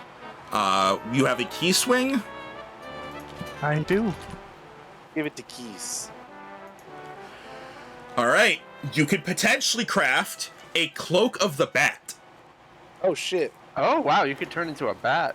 It is extraordinarily unlikely with only one key swing. Well, That sounds like you need to roll a natural 20. You definitely have multiple. Yeah. no, everyone else took all the key swings. Yeah. So, Cloak of the Bat, for those who don't know, basically, while wearing it, you have advantage on stealth checks. When you are in dim light or darkness, you can use the cloak to fly at a speed of 40 feet, though it takes up your hands. Also, you can use your action to polymorph yourself into a bat while you are in dim light or darkness. Ooh. It is pretty pimp. Yeah, it is a rare item, and it is going to be, again, very difficult to make with only one key swing and one Wizrobe wand. Also worth noting that generally, unless you already have the base item for it, somehow, you are going to always need a Wizrobe wand in order to get a magic item. You can't just give the materials and have it be applied to something. Ah, I see. There are some things you can do that for, but you would have to have the specific item for it. Here's a great idea. What if we combine the Wizrobe wand with the Aquamenta's horn? Well, we can get to that after we go through everybody's lists. Okay.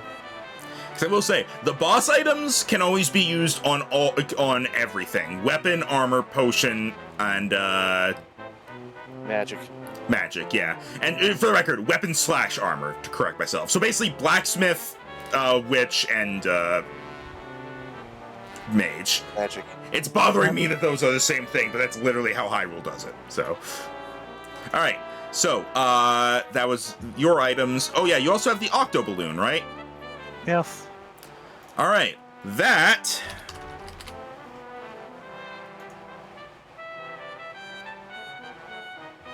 Huh. Ah. That exists. All right. But you like the levitate spell or something? You could potentially get a balloon pack. A what? Nice. Excuse me? Hang on, what is this even from? This is from Princess of the Apocalypse. Okay, so basically, I need to read through this real quick. I thought it was good. There was gonna be nothing, and then I searched balloon, and there's one item. Basically, you can use an action to gain the effect of the levitate spell, Called it. or featherfall.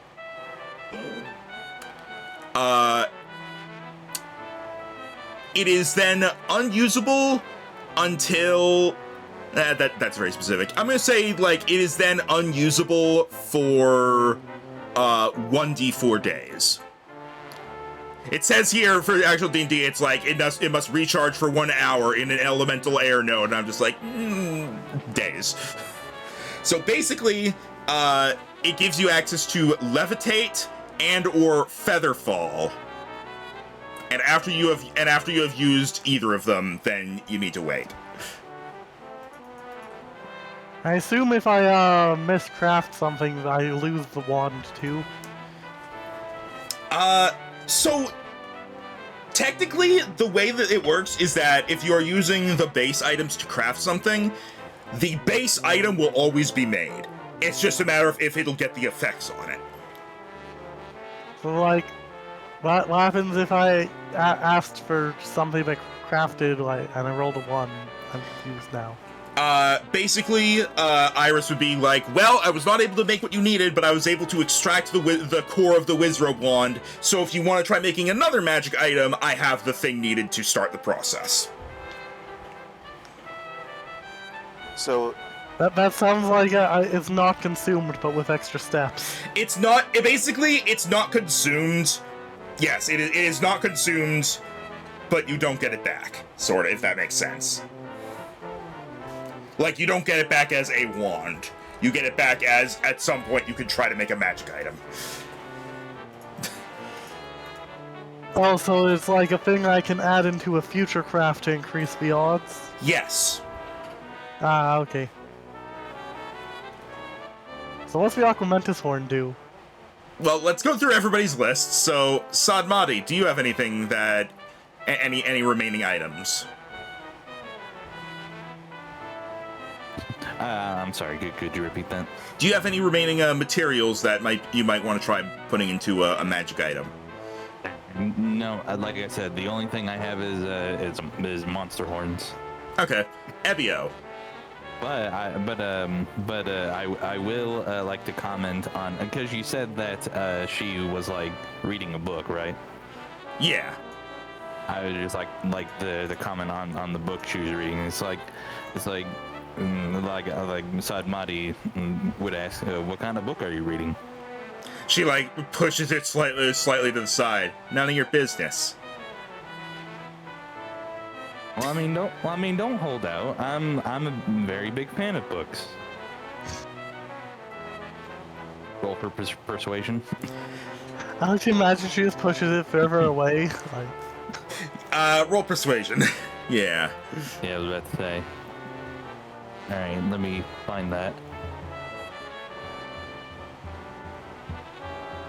It's one of the 3 per spells, or not spells, skills. Right. Yeah, I was like perception, performance. Yeah, and there it is. She pushes the book. She closes the book. She closes the book, ignores you, and looks to Ebio. Okay.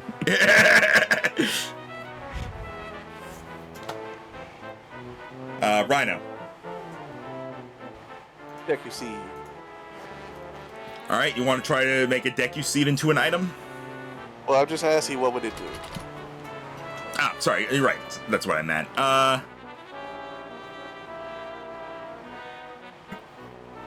Let's see.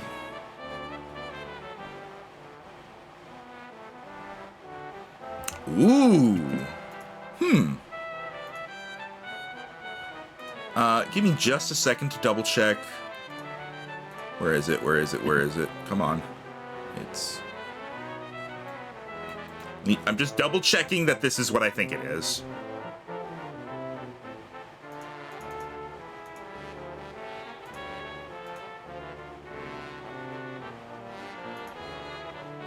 Half imagining it just makes a reusable Decuseed.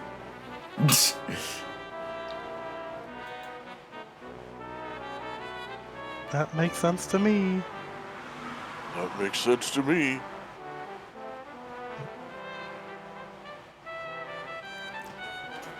To go ahead and use the Decuseed.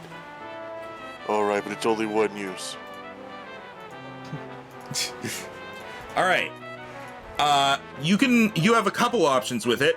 You can either make it into an item that can cast the Light cantrip and Dancing Lights cantrip. Ooh. Or you can turn it into an item that allows you to attempt to stun an opponent. Or sorry, blind an opponent from it. But it is from a distance. And in order to make any of these, we essentially need the the Wiz Robe course, we can only make one magic item right now. Yes. Okay. Unless you have, like, the specific base item needed for this. In this case, you could use a ring for something like this. Do not have a ring, but I could probably go buy one. Yeah. You pull one off your chainmail. Interesting. Okay. What about Chew Jelly? Chew Jelly, when made into a magic item,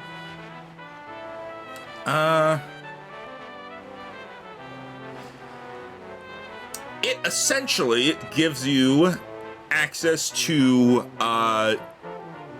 basically the Firebolt cantrip, but it is whatever damage type is associated with the Chew Jelly. Damn. That's pretty good. I assume there's some sort of usage limit? It is, it can be used an amount of times equal to your proficiency bonus per day. Okay, what's the base item for that? That would be anything that is typically used as a spell focus. So it could be a ring, a wand, yeah. Buy me some rings, apparently.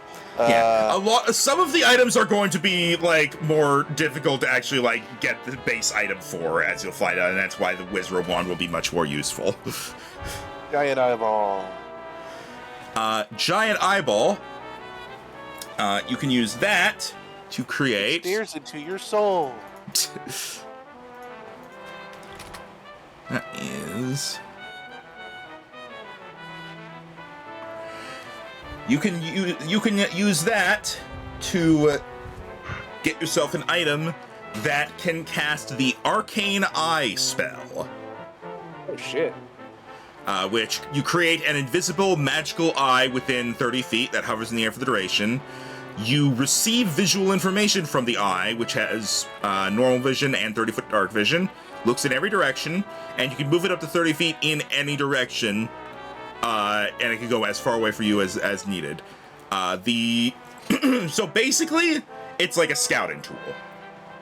Now, as a note, if you were to do this, this Arcane Eye would last for 1 minute rather than the 1 hour. And you can use it only once a day. What's the base item? In this case, it would be, if not the Wizrobe wand, it would be a pair of glasses, or a monocle, or any sort of eyewear. Ooh. Now it's getting more specific. I may have to go to a pawn shop.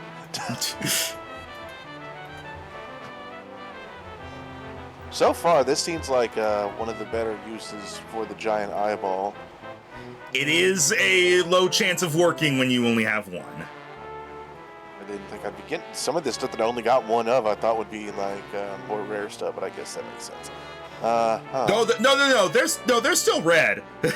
Or no, red? They're still rare. Sorry, I glanced out at the chat, and so I said red at first. But yeah, no, they're still rare. But like, the more of them you get, the higher chance of it working. May save that one then. Okay then.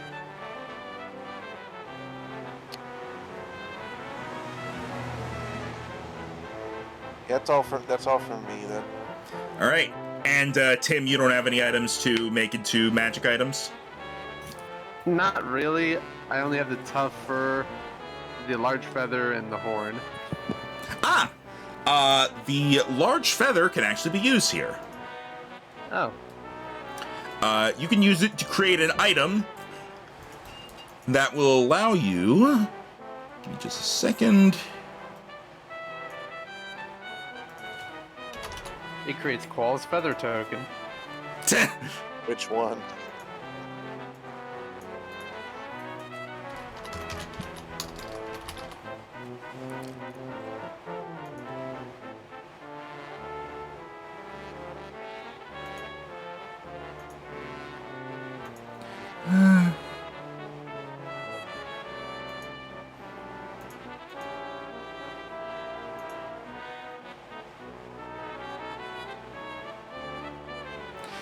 Okay.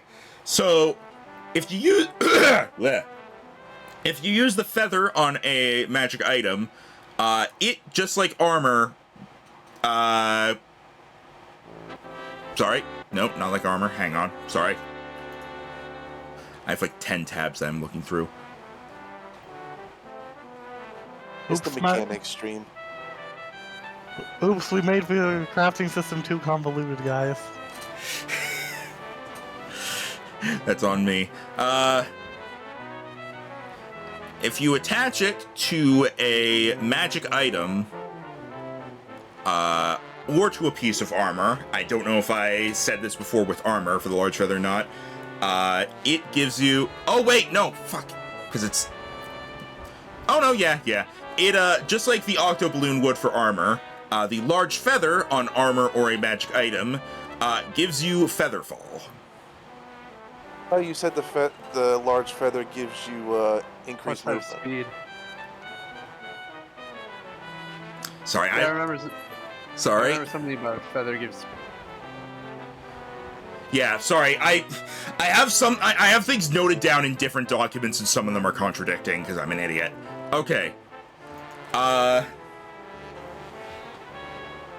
You are correct. I just didn't do it because I didn't think one feather would be enough to do it. Yeah, technically, one of any item is enough to do it. It's just a low chance. Okay. If you use the large feather on a magic item, you can get something that is equivalent to the boots of speed. Wow, Damn. that would be amazing, but that sounds way too low of a chance. I'll just save up feathers for a while and come Yeah, back. it is good. It would be a low chance for this. And on armor, it would give you an increase of increase of movement starting at a base of 5 feet. Okay, I'll just save it No. and get more feathers. Okay, And now, the moment we've all been waiting for. give me just a second. I'm trying to cross-reference these things so that I don't get confused in later on. Because I have a document of the individual materials, and then I have a document of effects, and not all the information is accurate for them. So give me just a second to do that.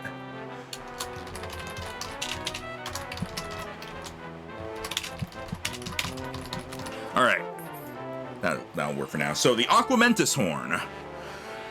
If you use it to make a magic item, you can give yourself an item that allows you to cast the Scorching Ray spell. Oh, so kind of basically the Glove of Blasting. Yeah. In fact, I think Glove of Blasting is exactly what it is based on. Hang on. Right now, I kind of like the idea of Evio having the charge attack once a day. Yeah, sorry, it's a circlet of blast, but yeah. Right. Right now, my favorite option for the horn is to give Evio the charge attack.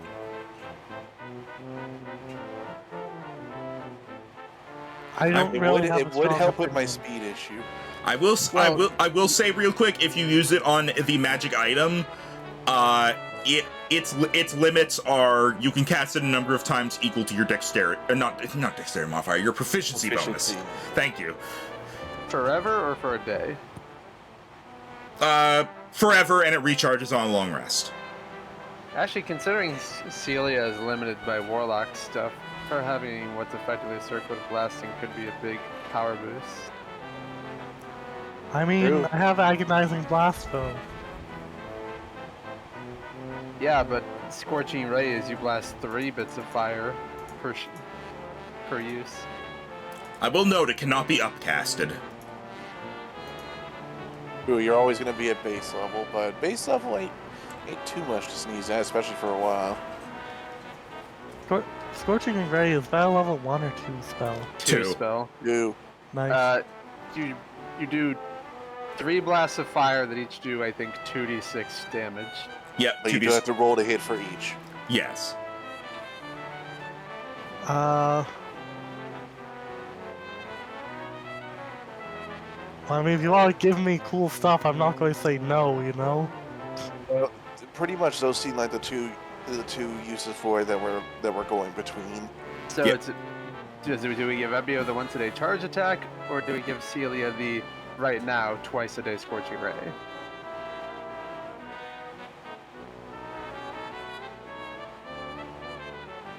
I guess that's for you guys to figure out. Yeah. Now, what do you think, Edgewood? Edgeworth. Well, we were just making that joke earlier. If you want my opinion, I would probably say, I don't know. Okay then. If you want my opinion, no. I asked you to like be rude. I'm not going to take your opinion into account. Let's see. What? I mean. Well, here's a clarification question. Okay. What is the DC of the dexterity saving throw they have to make based off of? If Is it you just gonna be like my spell save DC? if you have your own spell save DC and spellcasting, basically, if you have your own spellcasting ability, it uses that. Otherwise, it is going to be let's see. It's not for your charge attack. Sorry. Yeah. Sorry, for the charge attack, I thought you were talking about the Scorching Ray for a moment. Charge attack, let me grab this real quick. Because that is a... That's an attack roll, not DC. Yeah, I know. It is a DC 14 dexterity saving throw, because it uses the same thing that the Aquamentus had. Okay, so that's not going to scale well over time. Circlet of Blasting is normally limited to like a +5 to hit, but if it uses Endorph's hit instead, that would be better. Yes, with the... Overall, it seems like that one's going to be better over time because the number of uses will go up and the chance to hit will go up because Andorp's using it. Yeah, that one will scale with your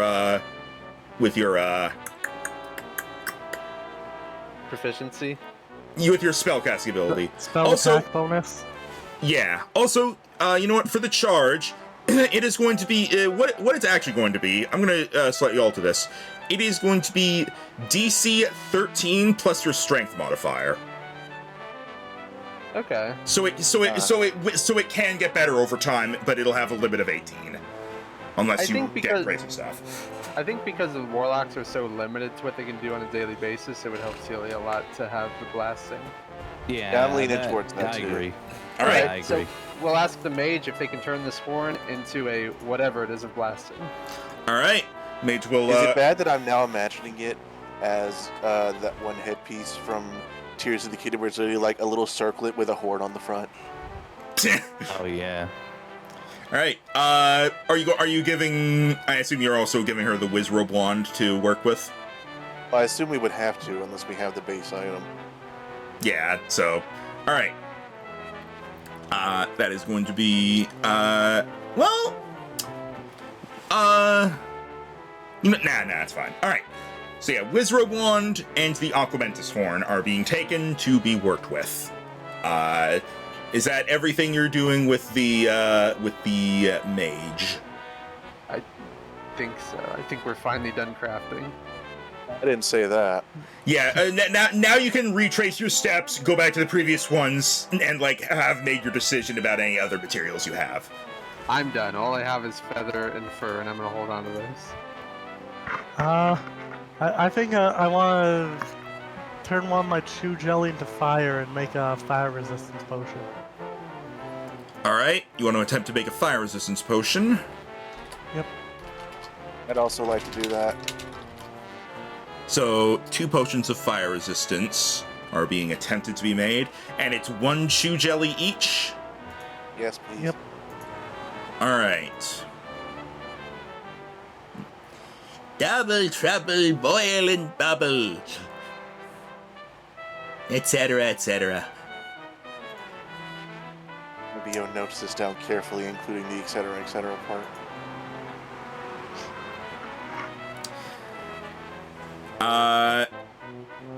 She is able to turn Celia's into a potion of fire resistance. When you drink it, Oh shit, you have betrayed me. when you drink this potion, you gain resistance to fire damage for 1 hour.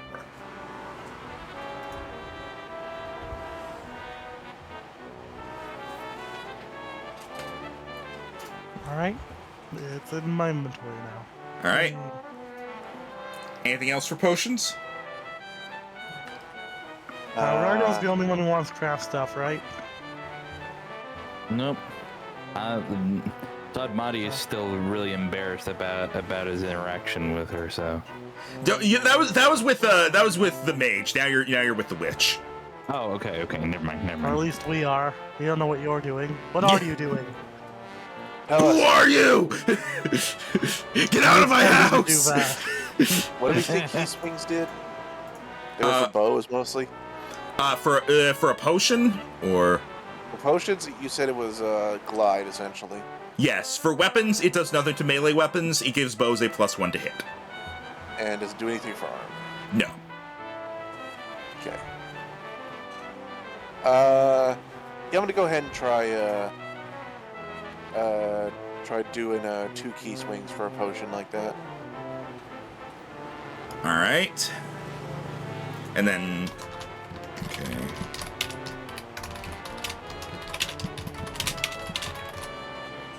All right. You are attempting to turn the 2 key swings into a. So, are you trying to make 2 separate potions, or a higher chance of making 1? Higher chance of 1. All right. All right.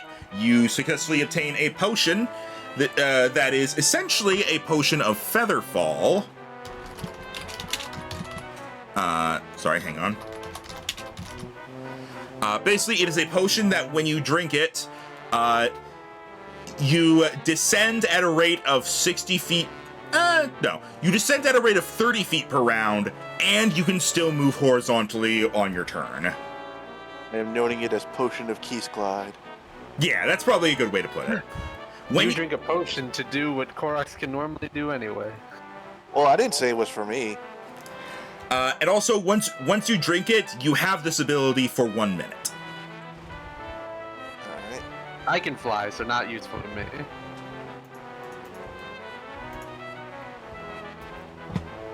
Until your wings get cut off! I mean, having permanent feather fly in case I get knocked prone while in the air would be nice, but don't have the ability to make that right now.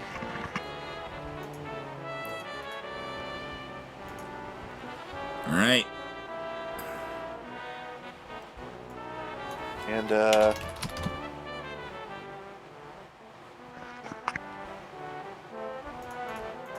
think after that I wanted to see if I can use two fire chew jellies to add a thing to my weapon. Alright. 2 fire jellies onto your warhammer. Yeah. Alright. And you're also going for fire? You're not going to try a different element? I don't know what else we have around that we would use. I mean, you can ask. Goes back to which, do you have acid? Oh, why, yes. Third shelf, 5 from the left. Thank you. Ooh, it's purple. Ah, it burns. I love hearing that. Alright, so you want to go for acid? Yeah. Alright. Do you want to use your inspiration? Because it failed pretty badly. Yeah, sure. It's a crafting day. Alright. It succeeded, and so... Alright. Your Warhammer now, once a day, you can have your attack deal an extra 1d6 acid damage. Look, it's trippy now.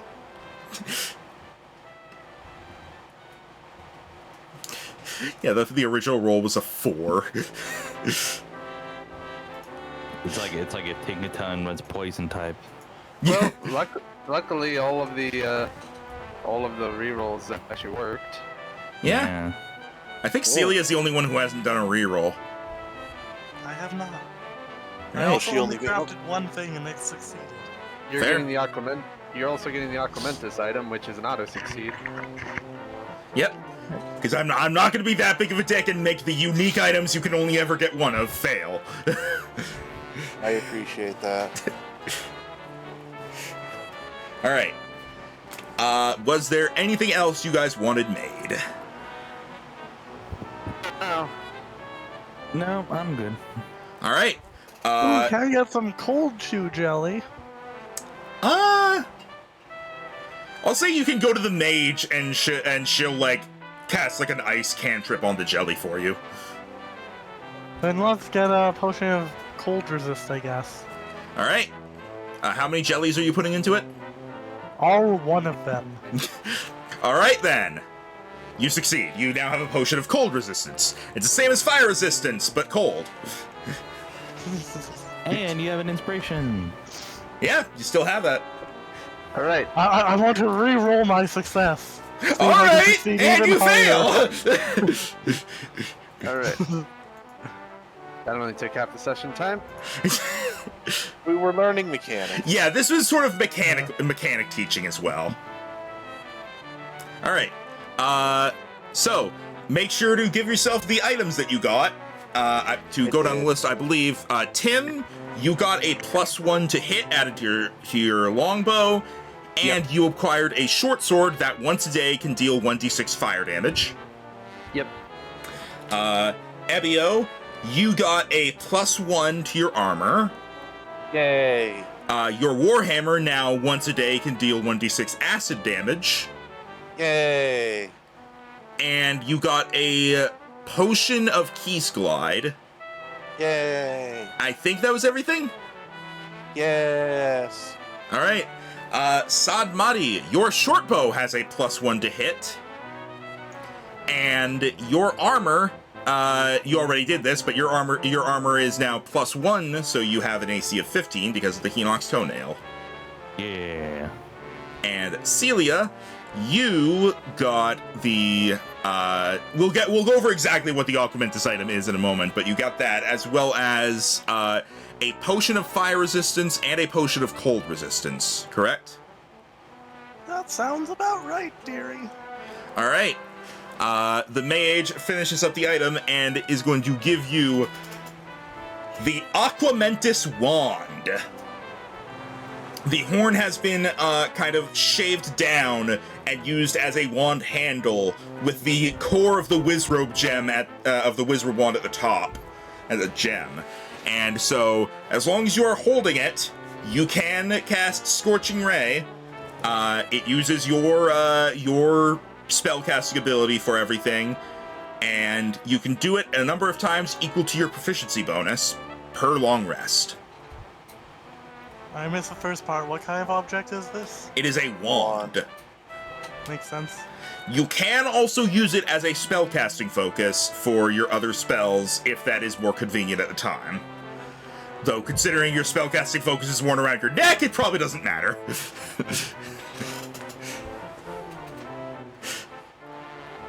some reason I thought the talisman didn't count as spellcasting focus. If it doesn't, it should, because that's kind of the whole point, I feel. Well, either way, she has also a walking stick staff, so she has 3 spellcasting foci on her. You're it's like, I stole her wand, hits you with amulet. I stole your amulet, hits you with Cade. God damn it! That's what you get for stealing an old lady's stuff, Sonny. You get whacked with a cane! All right. You have taken care of all of that. You have done your you have used up your freebies. Any future stuff that you don't do on your own that you get someone else to do is going to cost rupees. Yeah. And I'm gonna say you are lucky because some of the shit you did would have been super expensive. Oh, I imagine. The more expensive, the less chance it is of working. You only pay the full price if it succeeds. If it fails, you only pay like a deposit price for like the time they spend. Oh. So let's say you were just using your the Hinox toenail on your armor, Blake, as an example. If you were to get that attempted, it would have been 30 rupees to attempt, and then if it succeeded, you would have had to pay another 170 for 200 total. Wow. Yeah. Now that this has succeeded, hey, Yeah. Basically, yeah. Because what it is they start doing it, and then it either works or it doesn't. And then if it works, they're like, all right, now to do the rest of the work. All right. So, that is all taken care of. You are all geared up. If you would like to do any basic shopping in the town, you can. I would like to go to the bomb shop. There is...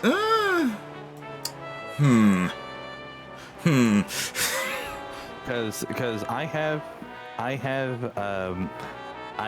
my theories on what we're possibly going to be running into in the future. Everything. All right. You are able to find the bomb shop. How much would be for a stack of 10 bombs? All right. Well, first you would need to buy a bomb bag. Bomb bags are specific items that are made so that if a bomb were to explode in the bag due to something going wrong, it would not damage the bag or affect anything outside. It would muffle the explosion. So it is sort of a necessary item that you would need for it. Okay. You could sell regular leather armor for 5 gold, I believe. Endorb. All right. So, do you want to buy a bomb bag?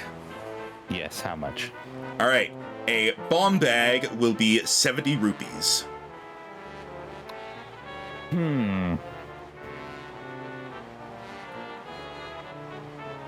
That's more than I have. Well, I technically It does I come could with afford bombs. that. It does come with bombs. Okay. How many? It comes with 5 bombs. How many bombs does it come with? Huh? It comes with 5 bombs. Can you hear me? Can you hear me? Yes. It comes with 5 bombs. 5.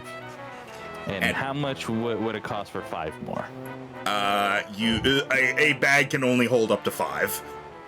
Okay, so You're not going to be throwing these around all willy-nilly like in the games, so... Listen, there might be chances where might call for a situation where I might have to throw it at a monster and it might miss, right? Yeah, but Hey, again, like you're not going to be using them like all over the place like in the actual games. You're not necessarily going to be using them to blow up walls and stuff because you can just break them. So that's why you don't get it. So that's why you don't need as many. Okay. So yes, I will take a bomb bag with those 5 bombs, and you said it was 70 rupees? Correct. Alright, I'll go ahead and subtract 70 from that. All right. Then I'll go ahead and add that to my items. All right.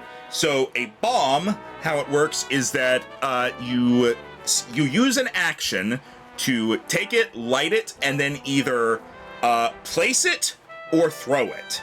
If you throw it, then you can throw it a number of feet equal to, I'll just say you can throw it up to 20 feet.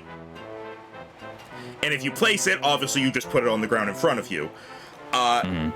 It explodes in a 5-foot radius, and anything that is hit by it will take 3d6 fire damage. Okay. Certain things will be destroyed by the bomb because it can affect structures and such. And there are some creatures that will take extra damage from it, or that you can use the bombs against in more creative ways. Yeah. Also, if you throw the bomb, or just in general to clarify, when the bomb explodes, creatures make a dexterity saving throw to try to avoid it, and the dexterity saving throw,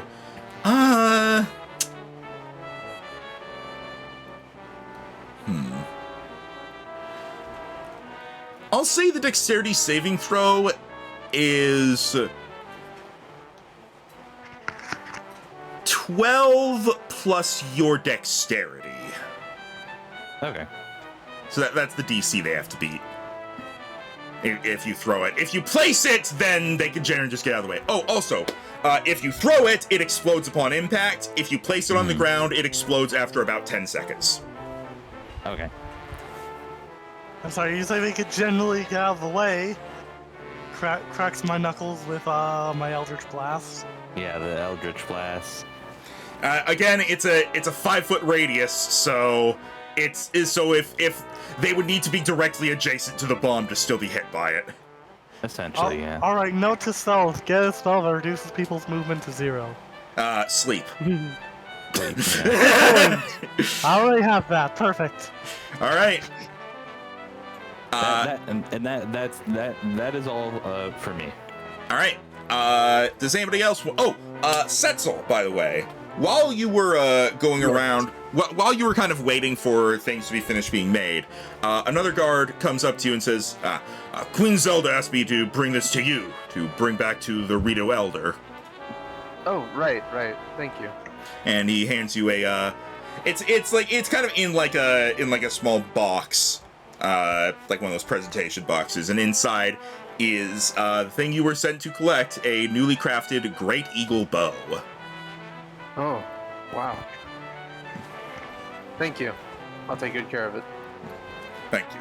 And he leaves. So now you have that, and it is you if you want to try to use it, you can, but Nope. Not Steal gonna use the it. bow. that's what I thought. That's what I thought. Nope. Sethel's gonna hang on to this until we eventually get an opportunity for him to head back home. Yep. And you bring it back to the Rito Elder. All right. Yep. Are we all done then? Everyone got everything they wanted. Do Ebio and did. Celia want to do any shopping? Yes. All right. I would like to buy an alchemist kit. All right. I've now bought an alchemist kit. All right. It's the same price, just in rupees instead of gold. So 50 gold, got it. all right, 50 rupees. Yep. Every time you say gold, you lose a rupee. No, I love my 9 rupees. I don't know what else I'd buy, so... All right, you already got your studded leather armor. I saw that in the text. Tim, were you doing any shopping? No. All right.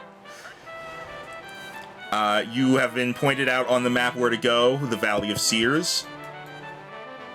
I guess we'll move out then. Now we don't have to go to the Valley of JCPenney's. All right. I only know one of those stores, so it took me a moment. So we're just gonna go straight to the Valley of Seers, where we're not gonna see out Queen Zelda or anything like that. Yeah, like, did we have to meet with her once we were done? No, she Yeah, basically that's what I told you thought. what to do and gave you the stuff, and then like she's off to do her own thing. She at this point she's basically like, get ready and then go do it. Makes Alright. sense to me. You will meet her again when you are done, when you come back. All right. You know, I need an investigation hat. Not And- really.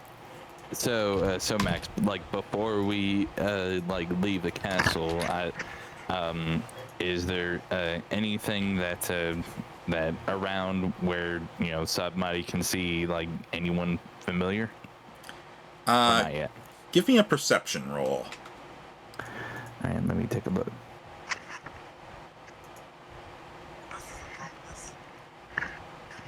$20. Unnatural 20.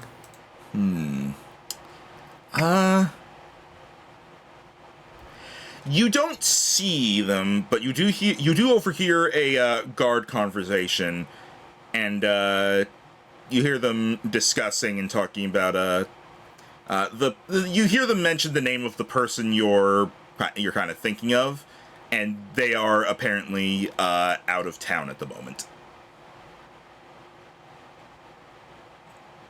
Marty will keep this in mind. All right. Are you all ready to head out? Yes. Yes. Did Evio notice any particular collections that the mage had?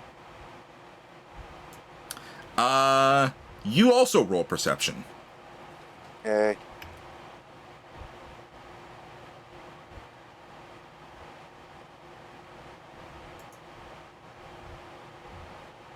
No. No, you did not. You were distracted by many things. You did not see anything there that seemed particularly important to you. Aside from rose bush. Aside from how important Ebio thinks everything is. Yes. Ooh. All right. Ebio found a rose bush and was officially distracted. So what's your name? All right. Shall we go on then? Yeah, I believe Makes so. sense to me. I love it music. already. As you all It's definitely setting out on adventure music. I love it. As you are leaving from Castletown and making your way towards the Valley of Seers. Now, let's see something real quick.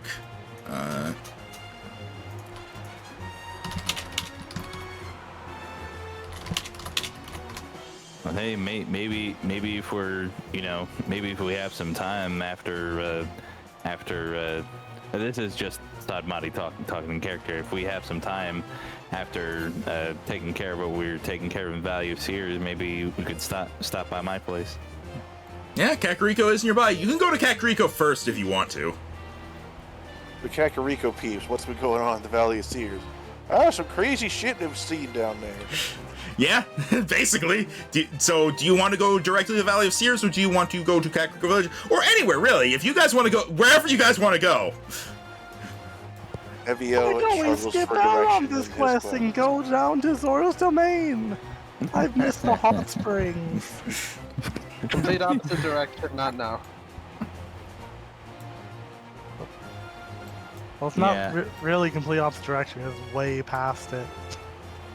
Right, and I say we, try to see, what Queen Zelda is, see what she wants us to get done. So I would say we would go ahead and go straight to the valley. All right. So traveling to the valley is going to be that. According to the map, it'll be 110 miles of travel. miles. Oh my god. Yeah. Now I am using the D&D movement, because the way it works is that depending on whether you're going fast, normal, or slow, you will travel a set amount of distance. Generally, I'm assuming you're going normal. If you are going slow, then you will notice things better as you're going. If you're going fast, it will be easier for you to be ambushed, if that makes sense. I mean, how fast are we actually going, given Ebio? Yeah, so that's why I'm saying you're going normal. Where you are traveling 24 miles a day, and then that is when you either set up camp or you push yourself to try to keep going. As it stands, it will take you 5 days to reach there. Well, I mean, it's not like we're in a particularly huge rush to try to get this job done, unless Queen Zelda told us otherwise. No, she didn't say it was explicitly urgent. Just sort of it should be done at some point. Sooner the better, but Yeah, so I don't see any particular reason to try to push to get there as quickly as we can. All right. Let's see. You will arrive there on the 5th day, which means 4 days of encounters. Everybody, please roll a D100. It's almost like you planned this. No, I didn't. It's almost 27. like. Oh my Oh! Wow, double single digits. All right, more than everyone else combined. That is Wow, me and Endorf almost got the same number. that is Ooh. I don't feel great about this, Imagine if we did get the exact same number. Mr. Stark. I don't feel so good. If we were clerics, that would be a good thing, but we're not.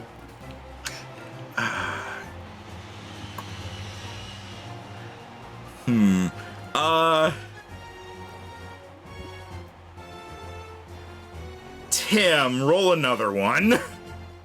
Sounded like we got a similar encounter 2 days in a row.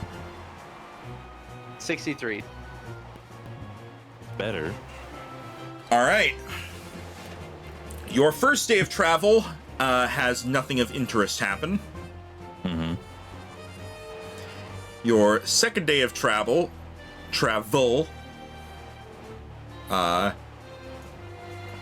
as you're going along, everybody's passive perception, please. Or just roll perception, actually. Roll perception. Yeah, and then use your... Yeah. 24. 15. As you're going along, Setzel and Sadmati, you're passing through some trees, and you hear...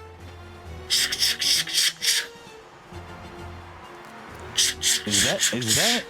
I think I hear another Skulltula. The question is it another golden one? Setzel, you look around and you see up in the trees, behind some leaves, a glint of gold on a wriggling spider body. Aha! Gotcha.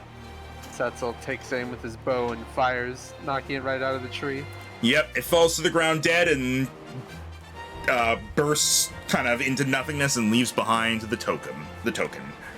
Well, we have 2 of these now. This can't be a coincidence at this point. Yeah, it seems like kind of scattered across Hyrule. Well, I guess we'll need to be on the lookout for if anyone is cursed around these parts. You should be all over the land if the legends were true.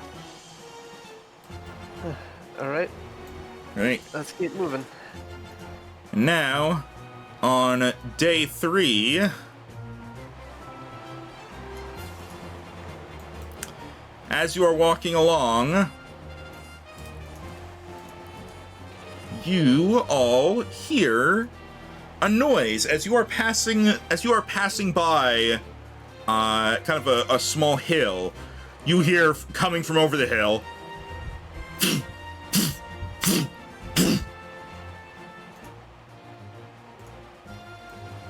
Oh dear, that doesn't sound too friendly. Does it? Does it sound big? Yes. Does it sound like it has more than 2 legs? Roll perception. Again. 11. You don't know. It Okay. could have 2 legs, but if it's moving like at like a very even speed. Okay.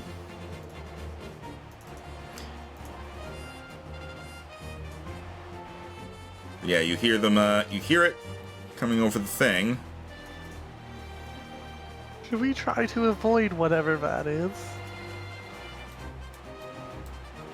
I can fly up and see if I can spot it.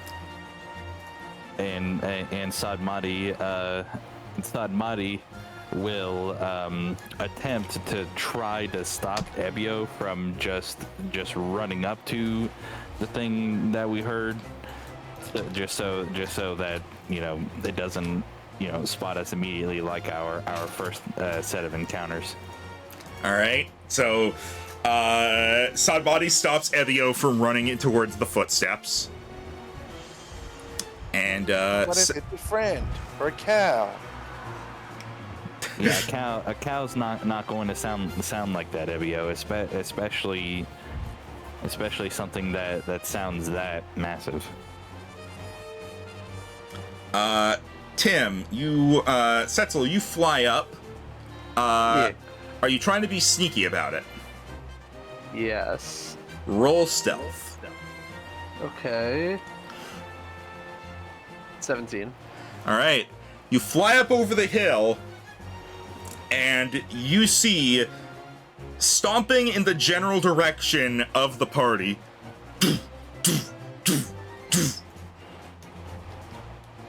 is a Hinox.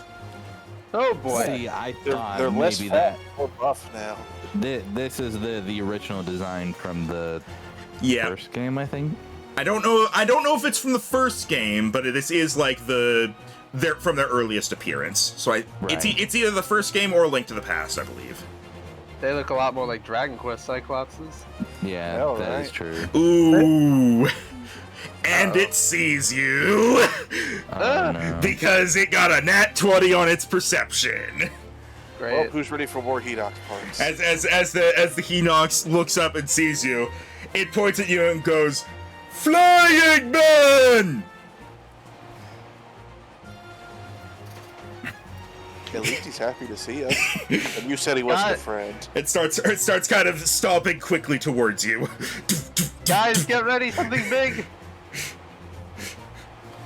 Yay! So we're ready to fight it. Well, let's see if you are going to fight it, because how high up in the air are you? How high up did I need to go to see it? It wasn't a very tall hill. You could have gone like 20 feet up from the group. So let's say I'm like 30 feet up then, just my maximum distance in one round of movement. He tries to reach for you, but you're out of range. Flying Man, come closer! Why? I'm like, Flying oh, Man, no. look tasty! Oh, well, there it is. Okay, nope. Go away. Aww. Flying Man, mean! Flying Man is gonna live to see another day. He starts Are we, flying are we away. close enough to interact with this guy? Yes, but he's reaching for Setzel. He is stomped onto the top of the hill, so you see he hasn't looked at you because he's looking at Setzel. Hey, Sonny, don't eat him! Huh? Looks down. More yummy! He points to Ebio. Vegan! Evia looks to himself. Back to him. The fact that he talks brings me no comfort. Definitely radiating Oh. kid who ate wood chips vibe. Alright, so now... Brother! We have yummy! And you hear more. Oh, no. Oh, come on. As no. a second one comes over the top of the hill. We're yummy! They're yummy! Yummy small! Small yummy still yummy! I think we run. So I think we run. There's What- two what- now. What I want to do is have Celia just, like, do a full old woman rant at them and, like, try and... I don't know if it'd be better as intimidation or persuasion to do with old lady rant. Oh, I thought you were Just doing try the and get sleep them to spell. leave us alone.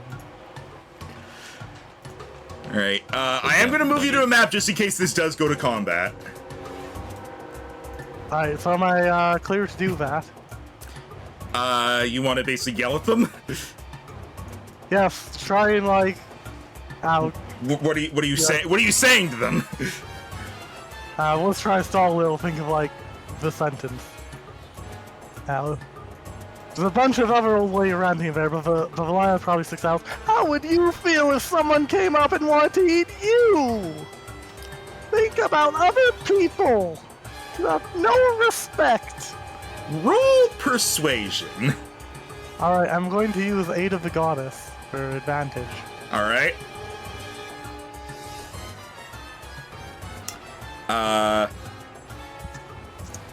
They kind of look at each other, and one of them goes, "Who would eat us? We're too big and not yummy. At least got you there. Could me eat you? But then me eat you. Let's eat yummy! Yummy! As they Damn, are we should have not stood there for those last two sentences. We could have tried to sneak away. as they are making their way to you now. Okay, so Now, the option to run is still there, but I am going to say roll for initiative. If you want to run, you can still do that, but this is a tense situation, so we are going to do initiative. so far, I. Wow! They also roll natural 20s on their initiative.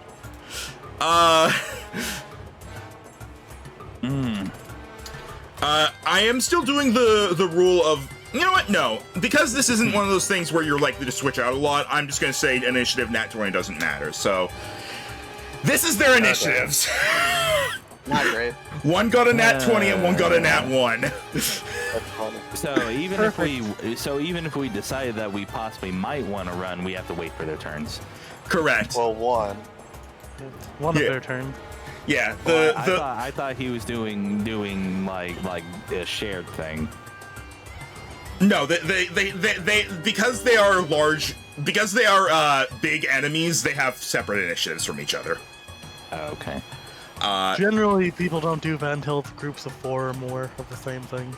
Yeah, or if they're ads. These guys are like full-on bad things. All right.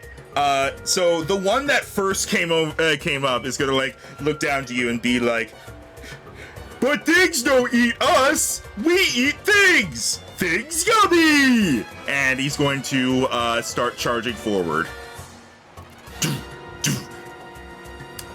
Also, go ahead and organize yourselves how you want to be set up, as long as you're kind of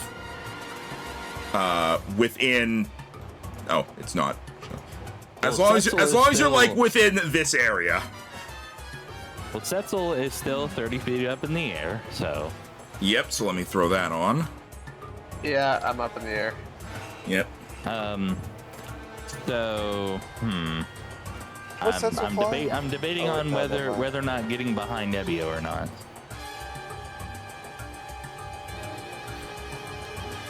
All right. Yeah, I'll get behind Nebio. All right. All right. Is this where you guys want to be? Yeah. Well, it's probably not where you want to be, but it's where you are. All right. Let me move you up slightly so that it's better centered for the stream. All right. All right, Hinox is going to charge forward. He is still set on Setzel, and Setzel is in the air. So he's going to kind of run up to here. He's going to use his multi-attack. He is going to go for a stomp on Ebio. That is a 13 to hit. Nope. All right, as he stomps nearby, and Ebio is, you stumble Very a little small. bit from the quake, but you're not hit. Because Hinox was kind of just stomping in anger, not really trying to attack you. And then he reaches down, and he picks up a giant rock Oh boy. that he's going to throw at Setzel. Bring down Flying Man! No. That is a 19 to hit. Damn it, hits. You take 6 bludgeoning damage. Ow. Wow. Sadmari. All right. So, okay. So let me look at my new stuff that I have. This would be a good time to test out all our new fun subclass stuff. Yes. That is what this is for. You can win this fight. Right. Yeah. Working on it. I'm just making sure you know, because you were starting to be like, we're gonna run away, and I'm like, guys, no. Yeah, I'll charge in headlong to this. Well, they acted like hill giants. I was worried they were. I have slightly based their stats on hill giants and then nerfed. So. All right. So okay. I'm gonna want this. Okay. Let me take a look, because I do have this ability. It says insightful fighting. It says you gain the ability to decipher an opponent's tactics and develop a counter to them. And as a bonus action, you can make a wisdom check against a creature you can see that isn't incapacitated, contested by the target's charisma check. It says if succeeded, I can use my sneak attack against a target, even if I don't have advantage. So that would be a thing you would want to do a lot. Yes.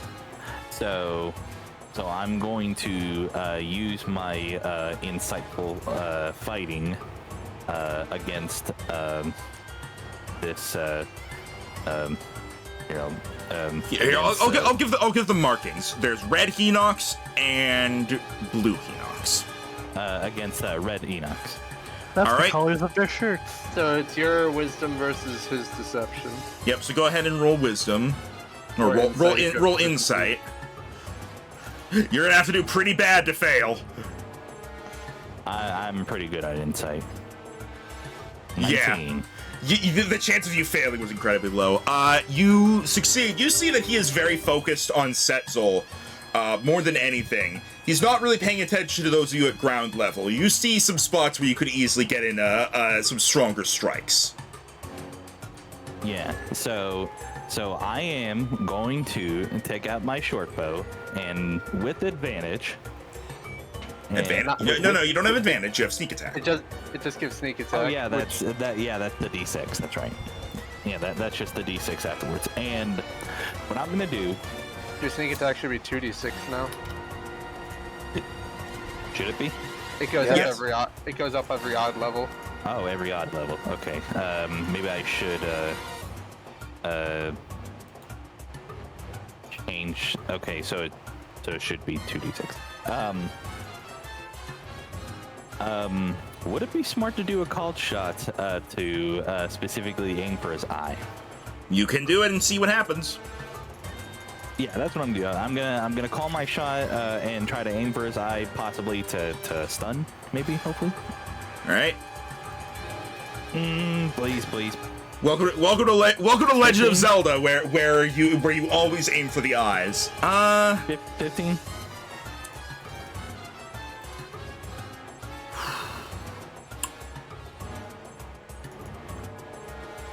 That will not hit the eye. Dang. As the arrow's coming, he just happens to blink, and it just kind of sticks in his eyelid for a moment, and then when he opens his eye, he kind of just falls out, and he just didn't even notice it was there. Ah. I will say this: you were very close. Okay. All right, is that your turn?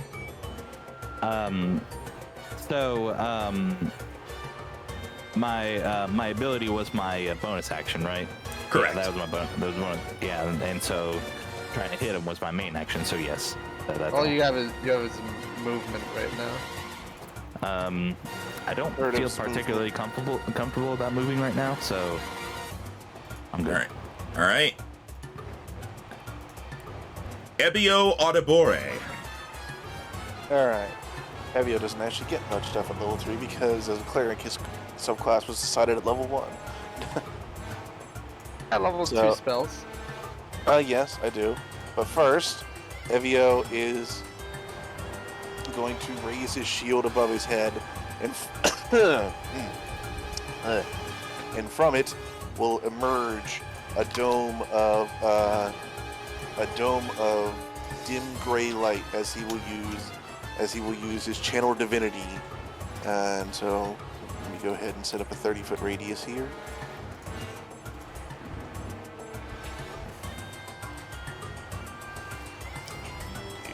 Do.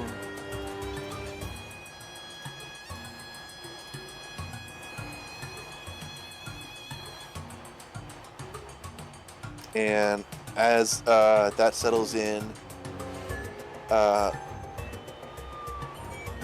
Evio will then also lean down as he. How do I have? Is that right? What are you looking at? What are you checking? Should I have 4 level 2 slots? No, you should no. have 3. Did you set your sheet to level 3? Yeah. It should be doing that automatically. Yeah, and that's why I'm confused why it says 4. Yeah, you should have 2. Hang on. Let me try something. Oh yeah, you should have 4 level 1 and 2 level 2. Mine says 4 and 4, but I thought it was because it wasn't doing well for my That's class. just sheets just don't support warlock that well. Yeah, exactly. I don't Oh, know why it's doing that. hang on. Actually, come to think of it, it's not showing the correct level of slots for my level of ranger either. Alright, I guess we just have to know those numbers. Yeah, I only get 3 slots, but it says I have 4. Why is Yeah, everything broken? Yeah, I think the Roll20 sheets are just not working right now. Okay, I'll just remember that I'm supposed to have 2. I Try looked at that and closing I was every like, that opening doesn't it's open. seem right. hang on. Wait, I fixed it. I'm changing myself to level 2 briefly, then put myself back at 3 and it fixed it. Yeah, Max tried that. It didn't work. It didn't work for him. One thing I did notice is that it's saying that your magic caster level here is 3, and when I change that to 0, it still says you have 2 second level spell slots. So specifically, there is something that is giving you 2 more second level spell slots that you should have. I wouldn't know what that would be. Hang on, let me see if that helps. There. I made it. I added in that you have plus minus 2 level 2 spell slots. Yay! I guess. It's fixed. And I apologize. I forgot to pick my spells, so Max, I know you were looking. Just kind of bear with me and assume I will pick them correctly after this. All right. So Envio will then raise his shield once more and say, "By the winds of the great Deku Tree," and you will see a shadowy leaf appear behind the red Hinox, as I will use spiritual weapon. All right. So it's Yes, like it is a Korok leaf. all right. Hang on. I got this. Hang on. Let's see. You said it's like shadowy. Yeah, so you can make it like gray. All right. While I set that up, go ahead and do your attack. Okay. Would I get flanking from it if I put it on his opposite side? Does spiritual weapon get flanking? Is that a thing? Well, I assume it would get flanking from me because it's making an attack within 5 feet. No, I know. I just mean like, do spiritual weapons get flanking? I'm trying to remember. I think they would get it, but I don't think they can give it. Would be my guess. Yeah, then. Okay, so yeah, I mean +2 to this. Well, didn't matter. Yeah, that is not going to hit. Sad face. Well, this is going great so far. But at the end of my turn, let's see, I'm going to gain 7 temporary hit points. Oh yeah, I just remembered. Did the Hinox have disadvantage to hit me because he was in melee range of Ebio? He did not, but he would still have hit. Okay. I'm pretty sure. What's your AC? Well, flying 17. Yeah, he barely would have hit because he got Okay. he got a 17. All right. Is that your turn, Rhino? Yes, that is my turn. All right, Setzel. All in all, a lot of setup, and just whenever you can, put the weapon in. Yeah, doing that now. Setzel is gonna back off, and this time he will be the one to try to. He's going to look at the Hinox, and he's going to take an arrow off of his bow, and he's going to tie it to the back of the arrow and shoot it at the Hinox as he uses Slayer's Prey. He has marked the Hinox so that if he hits it, he will do an additional 1d6 damage. All right. So he's going to attempt to... what the heck is this? I don't know what that is. It's fine though. He's going to shoot the Hinox in the eye, or at least try to. All right. 21 to hit. That hits the eye. Alright, and he's also using Favored Foe, so that means altogether that hit does 12 damage. Awesome. 12. Is there okay, you did do so. All right, 12 damage. That does an extra. Roll another 1d6. 4. All right, so that does 16 damage, and he is temporarily blinded as the arrow hits him in the eye. And he goes, Yummy hit me eye! Go chew on a talus, you big brute. Chew! Me what? Chew! That's my turn. Alright. Celia. The guy is now blind until the end of his next turn. I choose to give 4 temporary hit points to Bird Friend. Cool. Alright. Alright. Would he be in the radius? He's 30 feet up. No. Okay. Yeah. That's fine. That's fine. Alright. Celia.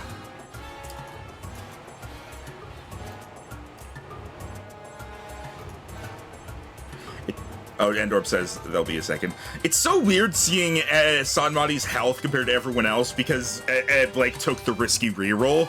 So it's like 24, 27, 28, 18. Listen, it's okay.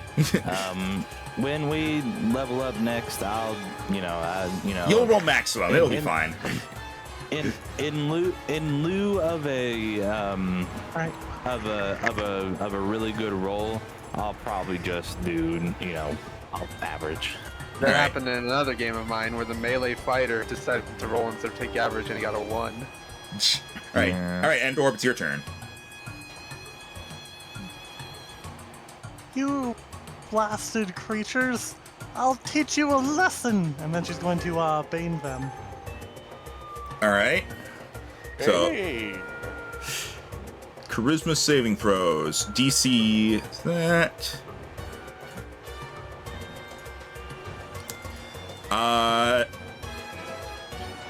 Blue passes. That's unfortunate because he's next. Yeah, red failed though. So he is now baned. Main, blinded, and whatever that Korok leaf is. That's a spiritual. That's Rhino's spiritual weapon.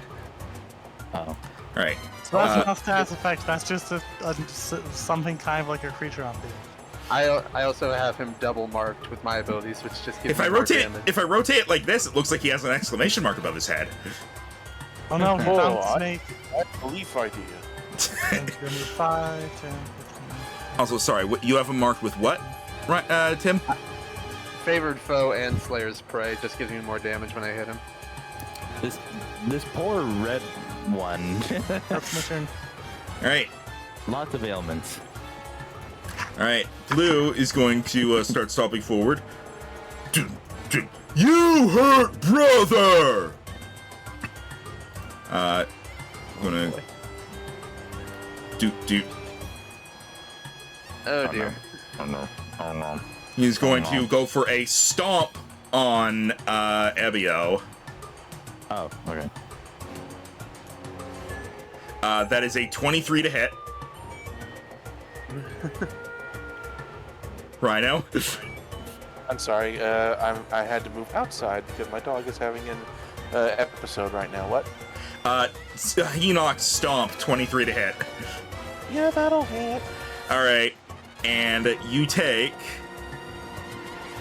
12 damage.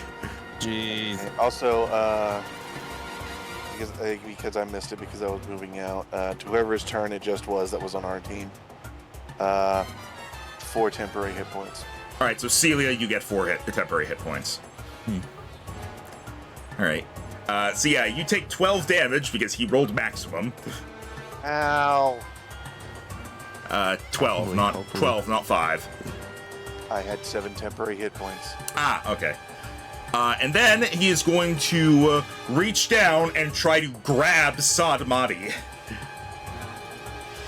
Sad, he is attempting to grab you. I need you to make an acrobatics or athletics roll. Let's see. I'll make an acrobatics roll. 17. He tries to grab you, and you jump out of the way as he just grabs at the grass on the ground. Yummy, stay still!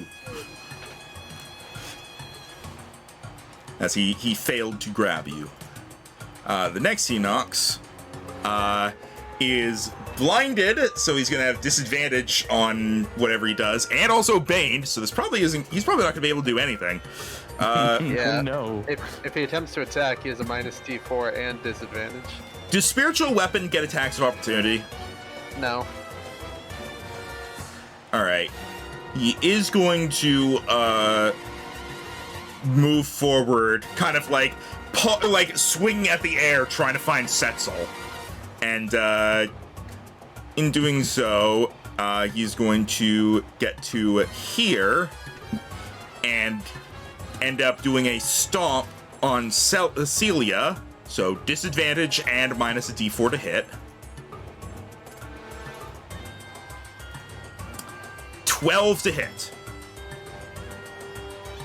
I think that still hits. Endor? Bruh. Oh, Endorp says tied their AC. Okay, so that is 6 damage to Celia, which I will apply. I will apply that. And a con save to keep up Bane. Ah, yep.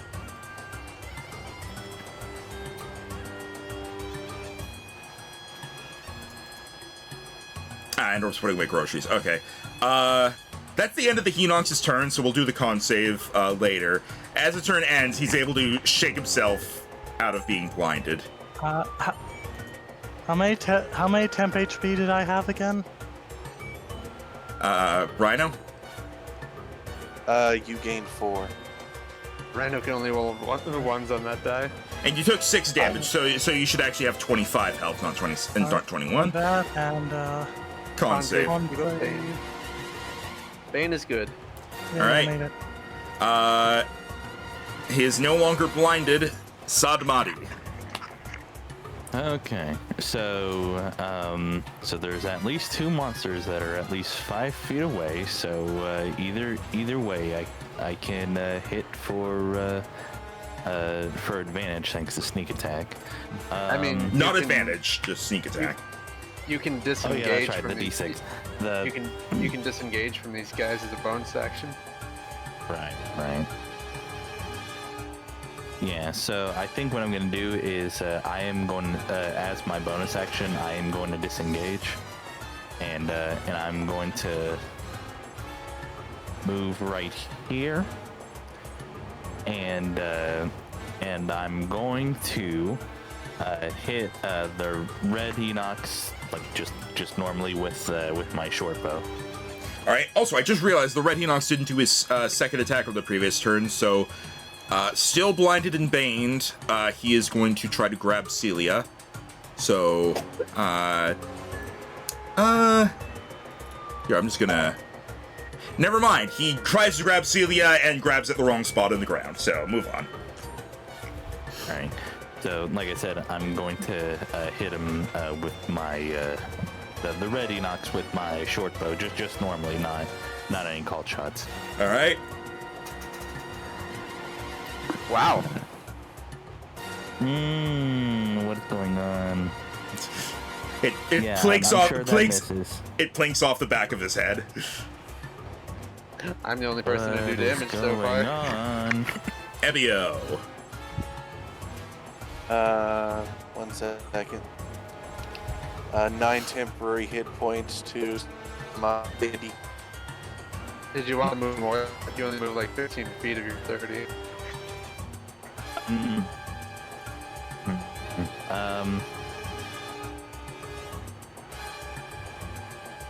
I guess I can move back here. Yeah, it still works. Okay, yeah, there you go. All right. So that's 9 temp HP to Sadmati. Yeah. How many times can you do that, Rhino? Until my thing goes away. But remember, they are temporary hit points, so they don't stack, they replace.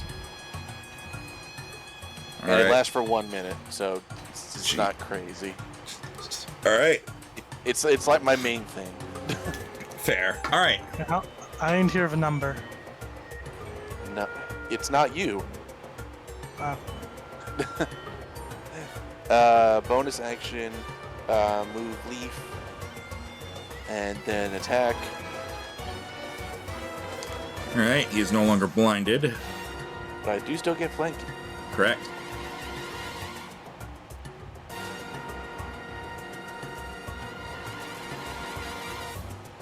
There you go. 3, That hits. 4, for 6 whack damage.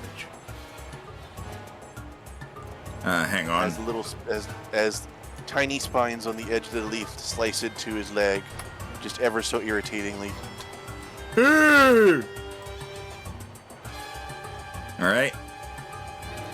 And then Oh. that's not my turn. And then for my main action, let's see. What do? Well, I'm surrounded on both sides. Let's see what this was. Con save or something else. It's con save. Yeah, let's not count on them to fail con save. All right. Evio is going to then take his shield and whack it on the back of his other leg as he is going to use Toll the Dead All right. On. on Red. All right. So he needs to make a wisdom save. What's the DC? 13. He passes. Dang. Wait, hang on. Bane. Does Bane apply to saving throws? Yes. Yeah. He still passes. Fuck. He got a 16, and it was like, oh, you might fail, but If only that he'd rolled a 4 on his Bane. yeah, that's why. Yeah. All right. All right, well, so- good news. 9 temporary hit points to me. all right. I Setzel. may not do much damage, but I could at least keep us alive. And that was the gonna- point of having Evio, wasn't it? I'm gonna move to here, and I'm gonna shoot this guy again. No called shot. All right. Come on. Damn it. Yeah, no. Oh, this is not going great. Alright, Endor, for you next. Celia. Are you within range yet, or are you still at the 30 foot? I'm still 30 feet up. All right.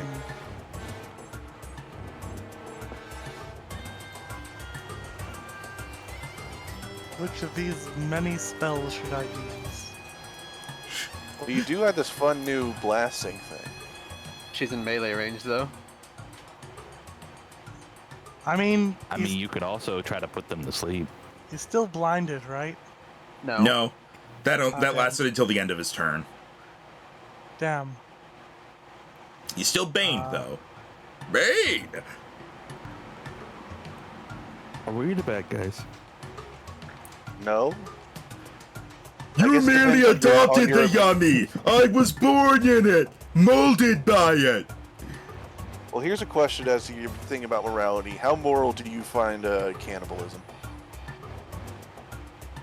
Not cannibalism if you not Henox! How moral do you find the eating of sapient races? That's okay. What is the morality of y'all eating each other? What is the morality of an unladen sparrow? What? No, don't worry about it. Alright. Celia's going to make a frustrated noise and go, "Enough with this, you two!" And she's going to cast Shatter from this corner here.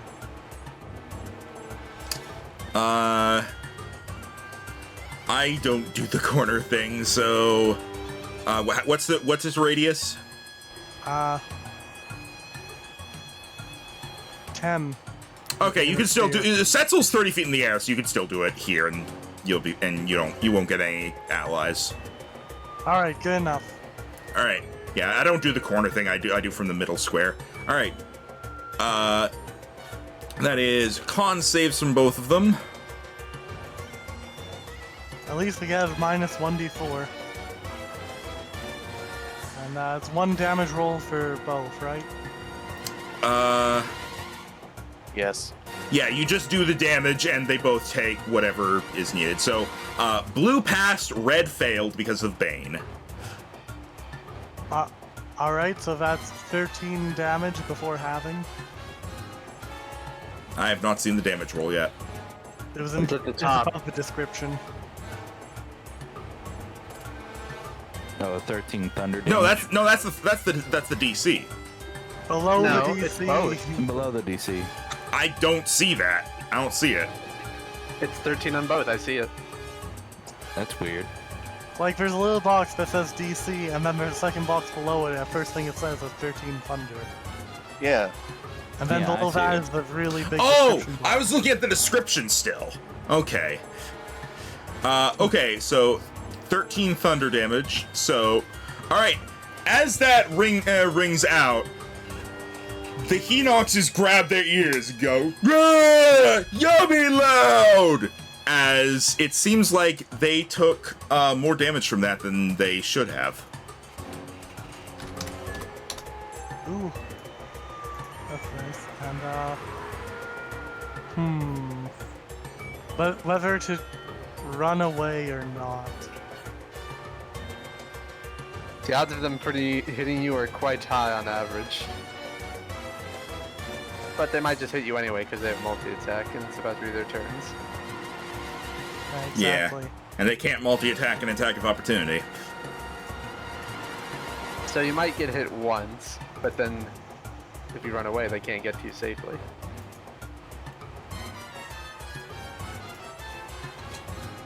Yeah, I guess Seal is going to run away in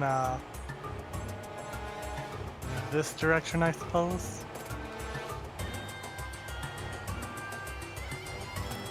All right. Red is going to try to stomp you.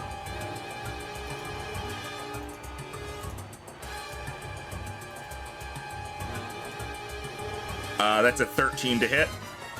Oh, Bane? I did do Bane. Aw. Damn it! All This is what right. you get. This is what you get for having 0 dexterity. You take 9 damage. Ouchies. Another con save for Bane.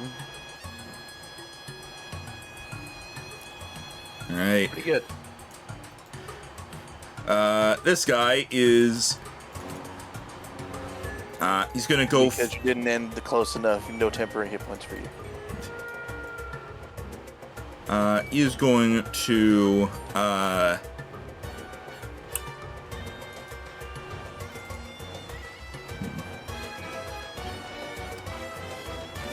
He is going to try to move. He is going to move here and attempt to stomp Sadmati. And he is not baned, so that is a 23 to hit. That is. That is 8 damage. I have one temporary hit point. All right. And he is then going to try to grab Ebio. Ebio, Oh. make an acrobatics or athletics roll. Okay. Oh no. I think you lose. No, yeah. He reaches down and grabs Ebio in his hand, picking him up. Ebio, you are currently restrained. That's Oh, not okay. cool. As he picks I thought as he picks you up and looks at you like, green yummy. I thought he was gonna say cabbage. My cabbages. Are you crunchy?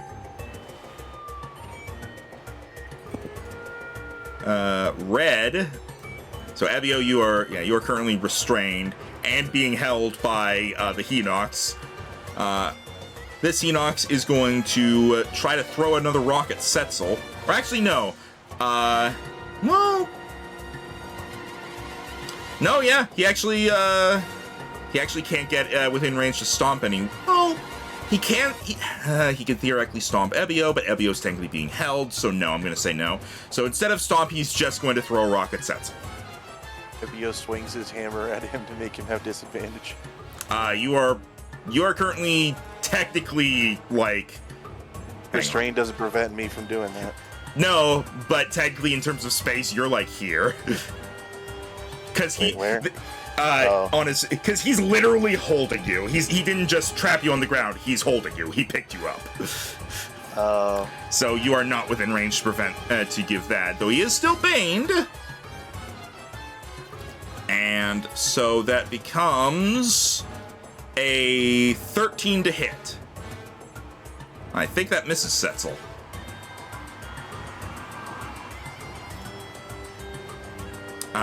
Tim? I'll just check. Yep. Oh, Yep. 13 misses. Yes. All right, the rock flies past you, managing to not nick you. Sadmati. All right, I wanna see if I can try to rescue Evio. What can I do? Yeah, oh no. Yeah, haha, he'll eat me. So I think what I want to do is I want to move over here, and I want to. He will take an attack. Are you bonus action disengaging? Yes, I'm disengaging. Okay. And I'm going to. Would it be a called shot to try to shoot to specifically try to free Evio? Yes. All right, so that is what I'm going. That's what I am going to do.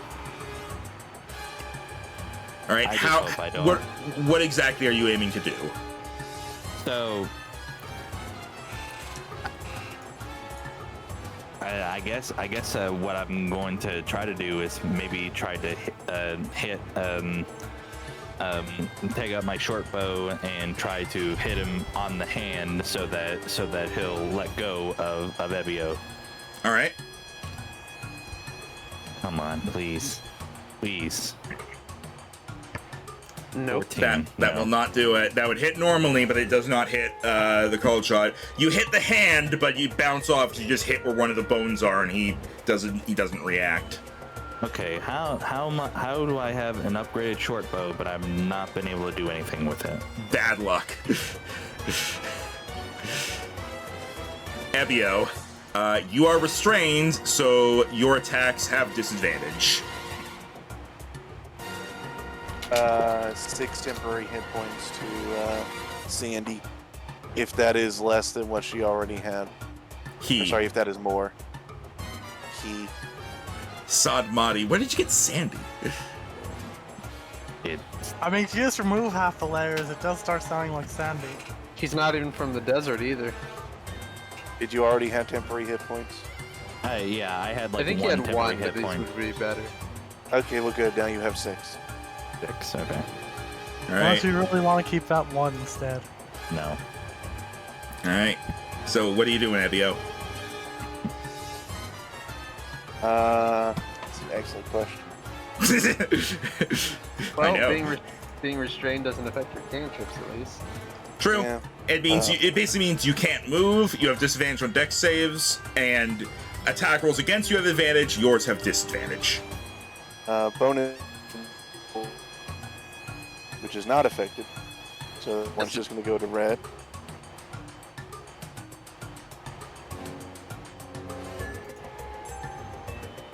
$23.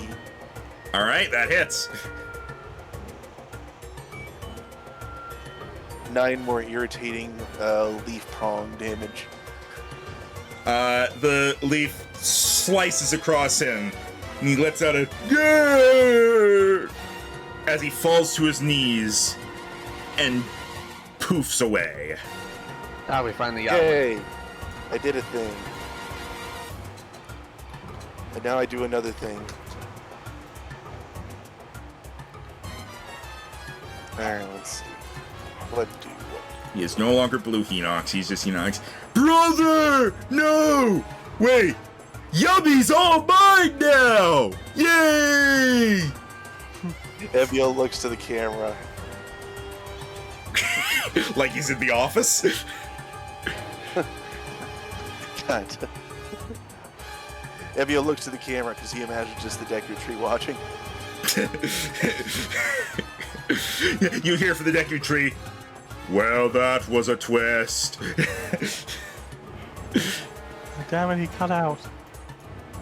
There it is. All right. Alright. Ebio is going to...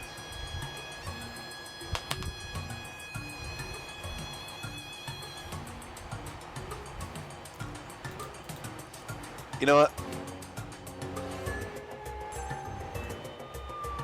Ebio is going to, Ebio is going to try and cast Command. Oh. All right. And, Evio is going to... 1 second. Obio's going really There we clear. go, something was in my throat. Ebio is going to hold up his shield, and he's going to bring it outside. He's going to wave it back and forth. It is telling you to go to sleep. You're using So I command for sleep? Yeah, Can you post command real quick? yeah, sure. So I see that we had taken out the red one. Yep. Awesome. Mostly just because I'm trying to do the prone thing, but also sleep makes it to where he'll only be asleep briefly and I can walk away from him. All right. As a note, yeah, just as a note, like he only has to follow this like during his turn. Afterwards, he's just coming out of it, and all right. Nah, I guess it doesn't really. I guess I'll still be like on top of him then. Yeah. What it specifically is you're choosing what he does on his turn. Okay. If you want to change what it is, in that case, go for it. You could tell him release to make him let go of you. Yeah, but then he'll still hit me. But then again, I'm probably not gonna walk away. Tell, You know what, tell him throw. That way you're out of his range. Yeah. and Setzel can catch you.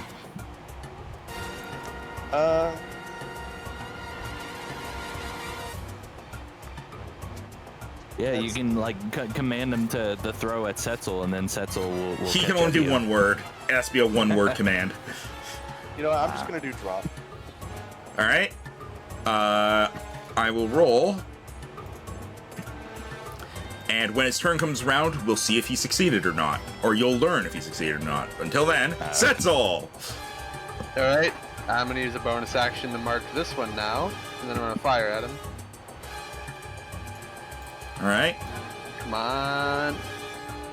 Yeah! Yep, that'll hit. Nice. And using favored foe again. And so that does a total of 12 damage. All right. And that was just a regular shot, right? Yeah. All right. And I'll move over here, since Ebio is now pretty high up in the air. I should be within 10 hit point range. All right. Yeah, you are. Yeah, you're definitely close enough to give him that. All right. Nice. Celia. Hey, remember when you said you were commanding him to sleep? That sounds like a good idea. Ha ha ha ha ha. Are you gonna cast? Bear in mind, Ebio is there. Ebio I might mean, go. this thing is way bigger than Ebio, so it wouldn't be too hard to like cast over here or something where it misses everyone. All right.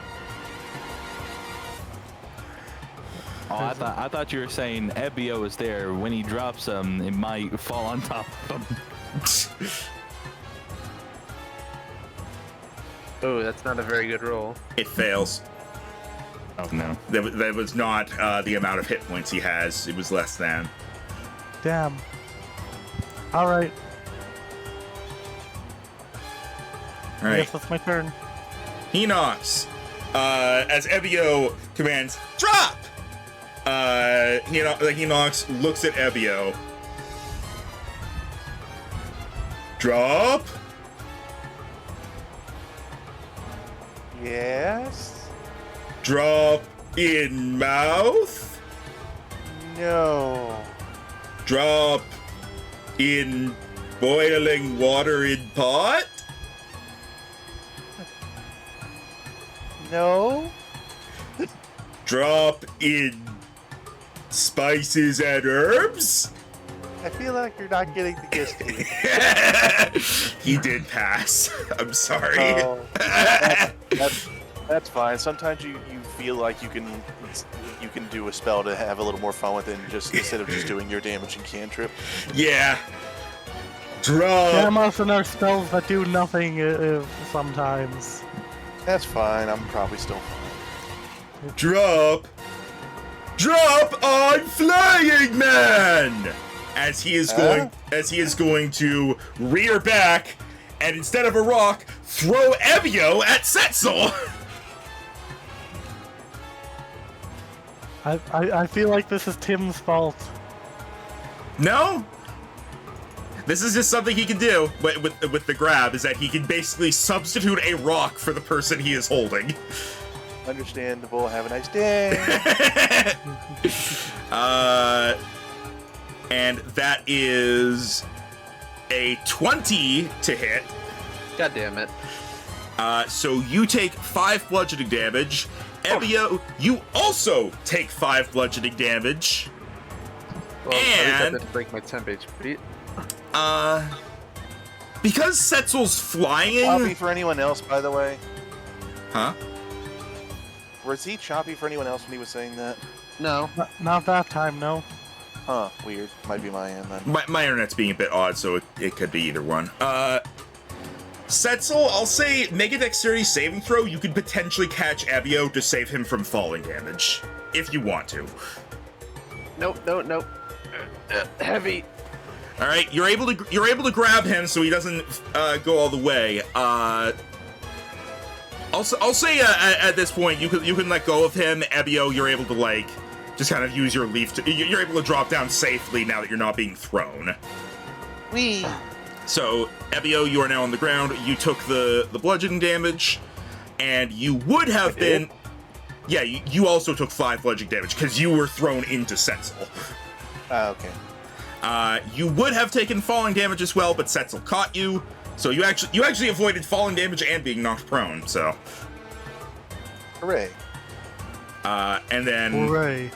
And then after doing that, he is going to. All right, I'm back. Cool, because he's stomping over to you. Oh god. That is the end of his turn, though. And now it is your turn. Okay. Okay. Well.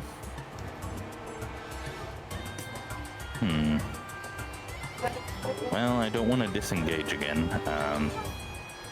Why not? Well, maybe I want to do more of my insightful fighting. I don't know. Let me see. I mean, technically you can hit him and then disengage. You yummy like pork chop! Does that sound like someone you want to stay Give me a next to?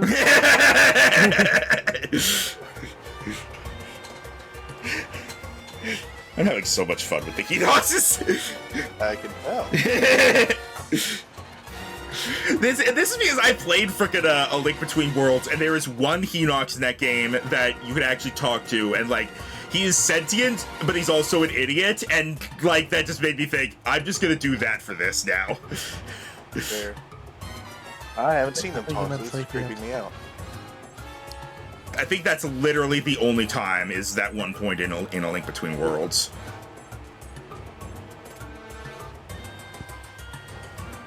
Okay, so, yeah, so I think, I'll go ahead and, hit him, I'll hit him with my, well, let me see if hitting him with my rapier would actually, you know, do better. Alright. 10. That does not hit. Jesus Christ. Alright, now I'm disengaging.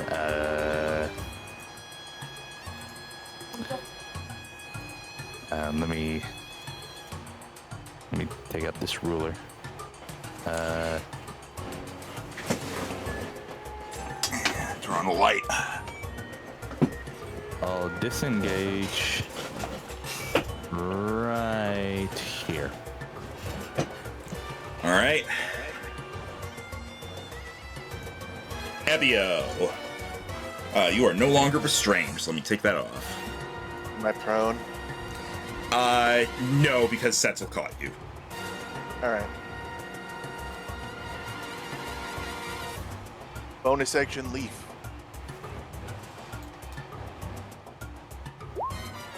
Yes, that hits. Leaf is like my MVP.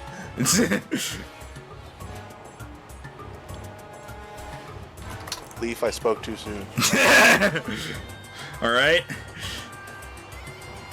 Yeah. Just blows a wind against his knee. Nevio is going to dust himself off and go, huh. Okay. Let's try, what did my friend call it? Blasting. As he is going to use a guiding bolt. Also, at this point, the Hinox is reaching for the leaf, like solid. Fair. All right, guiding bolt. That hits. Anyway, for 16 damagios. Jeez. As he just holds out his shield and just a blast comes out of it that knocks him onto his ass. All right, the Hinox gets hit. Yeah! Looks over at Ebio. Vegan food not good. I don't know what that means. And then Don't get cancelled on the internet for that. He puts on a he quickly puts on a pair of glasses that actually has one thing. It's like, well, you see, vegan food is. He's scary. He has 2 eyes now. No, it's only one, but it's like a pair of because glasses. you call someone with glasses 4 eyes, so now he's 2 eyes. Oh. All right. Anyway, he glows blue now. All right, Setzel. All right. You want free advantage on your hit? Yeah. In fact, because I have free advantage, this is probably going to be a bad idea, but I'm going to attempt to hit him with a sharpshooter shot because I want this to be over. All right. Yeah. 18. That hits. 30 damage. You shoot the arrow. It goes and pierces into his eye. It seems to stop for a moment and then goes all the way through, coming out the back of his head.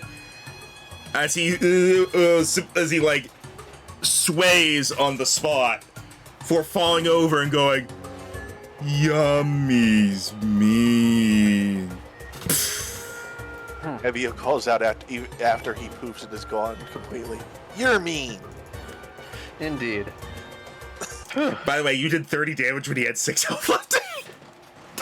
That was almost maximum. My maximum is 31. Yeah, once again, that is an enemy that I am nerfing at the moment. That's fine. Evio holds so up a tiny hand to the rest of the team. Teamwork! I just got back from getting my food, so what happened?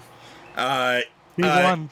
Yeah, I see that. But... Yeah, Ebio shot him with a guiding bolt, and so Setzel did a sharpshooter shot that completely, basically blew out his brains, and the guy poofed.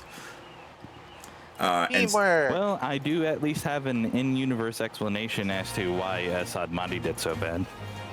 Why? Well, Max, you should know, but I'll leave that to when that's revealed. Gotcha. All right. Secrets being discussed openly. Listen. It makes the whole story very compelling. I promise. Everyone has secrets. All right. Real quick. Me rolling bad against this Hinox was integral to the plot. What did they drop? Drops. One of them did not drop anything. But the other one dropped a Hinox toenail. Yay! Okay, 1 toenail. Who wants it? I would say give it to Celia if she wants some better armor later on. Yeah, maybe let Celia hold it. Next time we find a blacksmith, I can help her out. Yep, because Hinon's toenail could be used on light armor. It's the cracked shell and dark iron plate that cannot. Because Celia is effectively impossible to miss at this point. There you go. As Ebio and his orb of Tim Light approach and envelop you. Yay. By the way, Max, if you're curious about what limits that, I can only use it once right now. Only use it once? What do you mean? It's my channel divinity, so I literally only have one of those at a time right now. Okay, 1 per short rest. gotcha. I'm gonna do something real quick. You said No, don't nerf me. No, I'm giving you access to a sheet so you have access to your spiritual weapon. I don't need to load it in every time. Oh, okay. Like, it's So you going to said- be a character sheet, but it's not going to have any stats. It's literally just for your positioning. So you said short rest. Well, no, we were talking about what my thing repeats Oh. on, or recovers After on. that, I We can might short rest could if we use want. a short rest. Well, we still have a few days of travel to get to where we're going, so we're gonna long rest eventually. Hey, taking an hour after that doesn't hurt anybody. Let's do it. So we'll go ahead and take a short rest. Yep, you can go ahead and short rest. Generally, short rests are going to be safe, with some exceptions. But here, you're going to be fine. You ran into 2 Hinoxes by pure bad luck because 2 people rolled below a 10 on a D100. Oof. And the reason I had Tim roll again was to be like, they're just going to show up at once, and let's just get a new turn thing in. Yeah. Okay. All right. I think we did all right. We're getting used Yeah. to it. Took a little longer than needed to because our road kept missing, but what are you gonna do? I don't know. I enjoyed actually getting to practice my pre-healing now. It's like, do you heal them when they get hurt? No, I pre-heal them so they get hurt less. All right, there you go, Rhino. And you notice, and all of you guys notice that during the short rest that Stud Money hasn't been exactly 100%, and it just kind of seems like something is kind of just he's been thinking about something. Ebio waddles over and plops down next to you. Are you concerned because the valley is so close to Kakariko? No, that's not what's worrying me. Well, Sonny, do you feel like saying it? Well, I just don't know if I can't really confirm anything. I mean, back in the castle, Spit it out. back in the castle, I overheard some things, but I can't. But I can't really confirm, anything until until I actually see for myself.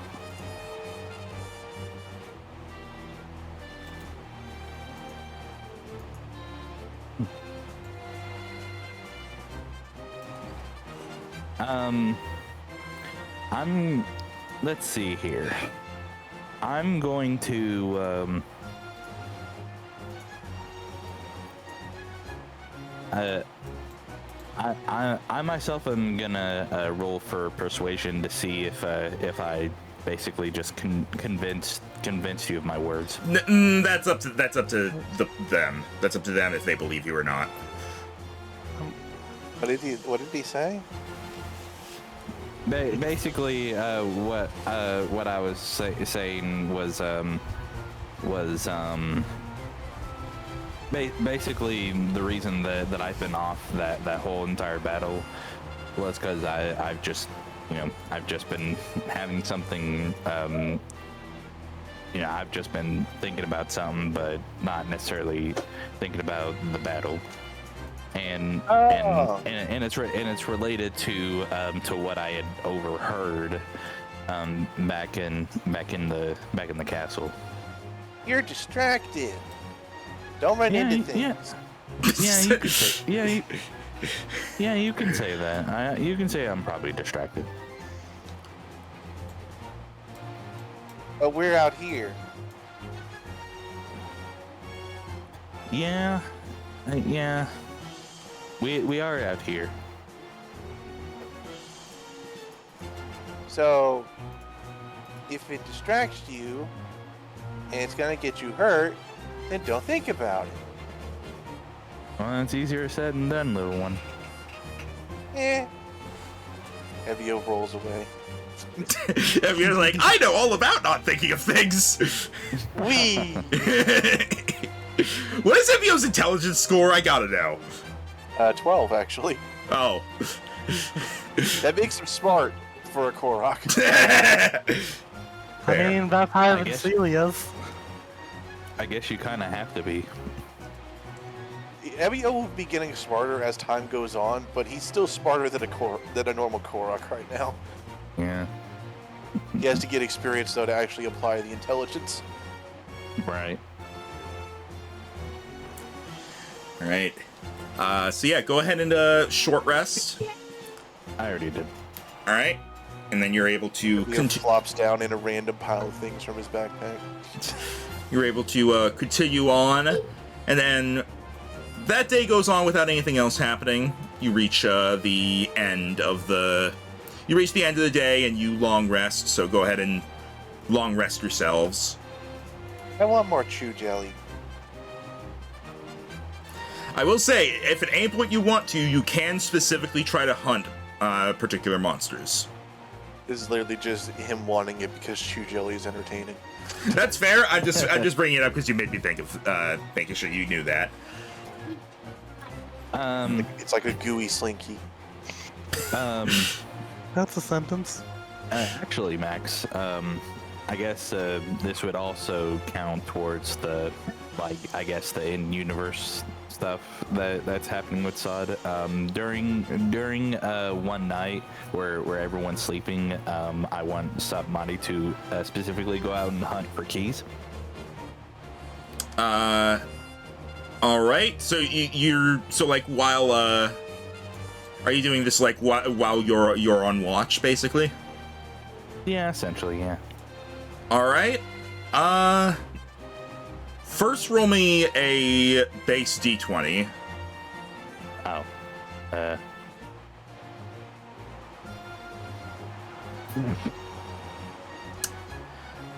Now go ahead and roll survival. Watch. This is a nat 1. Watch. Where's survival? Oh, there. Watch. Nat 1. You are not able to find any keys. You spot a couple, but they fly away before you're able to get close to them. Okay. So because you didn't actually find any, the first roll was fine. So you go back and nothing happened while you were gone looking for keys, but you were not able to hunt any. Yeah, so still in universe, still off. All right. Let me double check those D100s again, because I'm pretty sure. I had gotten a 56, I think. Yeah. No, you got a 20 something. I got Rhino- the 56. Rhino got the 50. 56. All right. I'm So so proud of it. He memorized it. 27, yeah. it's barely out of thing for me to see. Hang on. Okay. Sorry. What were everybody's rolls for that? Mine was 27. I got a 9. And I What got was it. your second roll? Yeah. What was your My second second- roll? 63. And I got a 56. all right. So on the last day, as you're going along.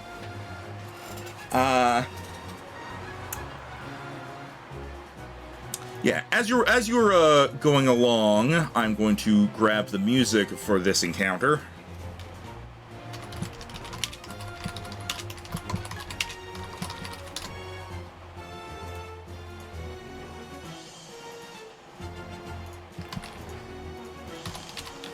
As you're heading along, making your way towards the Valley of Seers. At this point, you're able to see the valley in the distance. You're pretty sure you're going to be able to get there tomorrow morning. And then you hear, Mr. Sadmati, wait!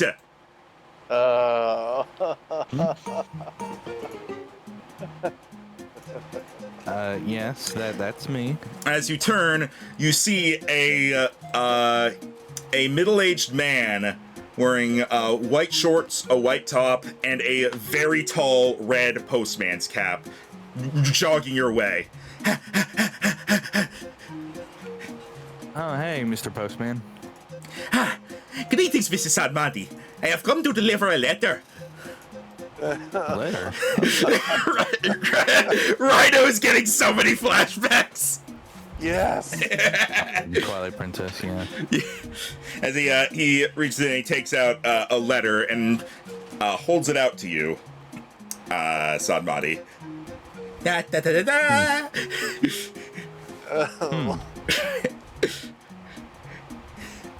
Well, thank you. I appreciate it.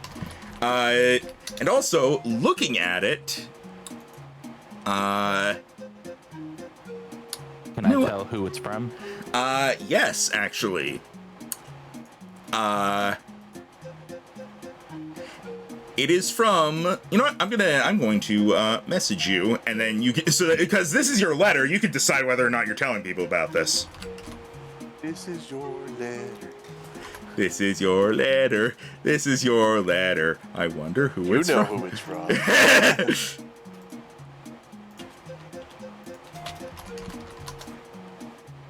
Thank you, Mr. Postman. Your services are much valued. Sorry, I'm trying to double check something.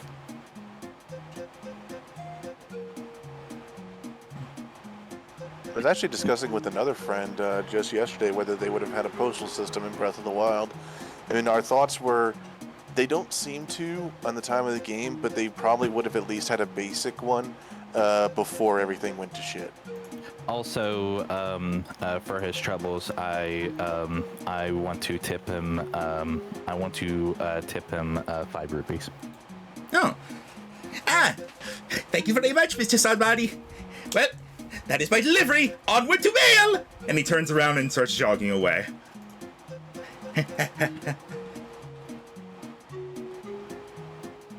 Did he forget the horse and cart at home?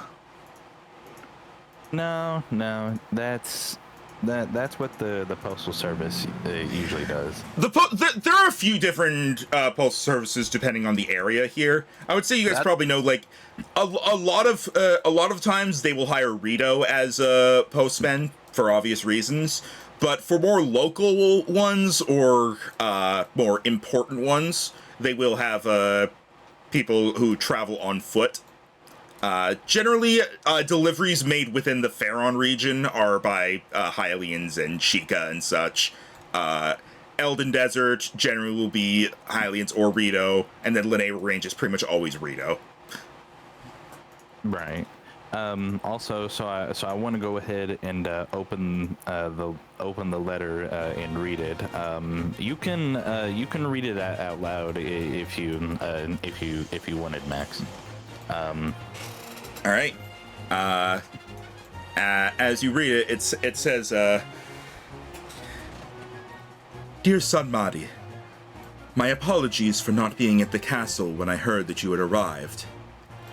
I have been busy trying to help out in Kakariko Village. I would actually appreciate your help if you would be able to come by sometime soon. If not, don't worry. Hope to see you again soon. Impa. Oh shit. So she's in Kakariko Village now, huh? Strange. Be the first time in 5 years.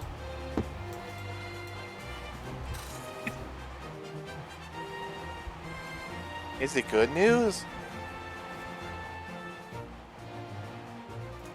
I'd say we go ahead and take a little bit of a detour. Let's go to Kakariko Village. Oh, it can't wait? No, it's been too long.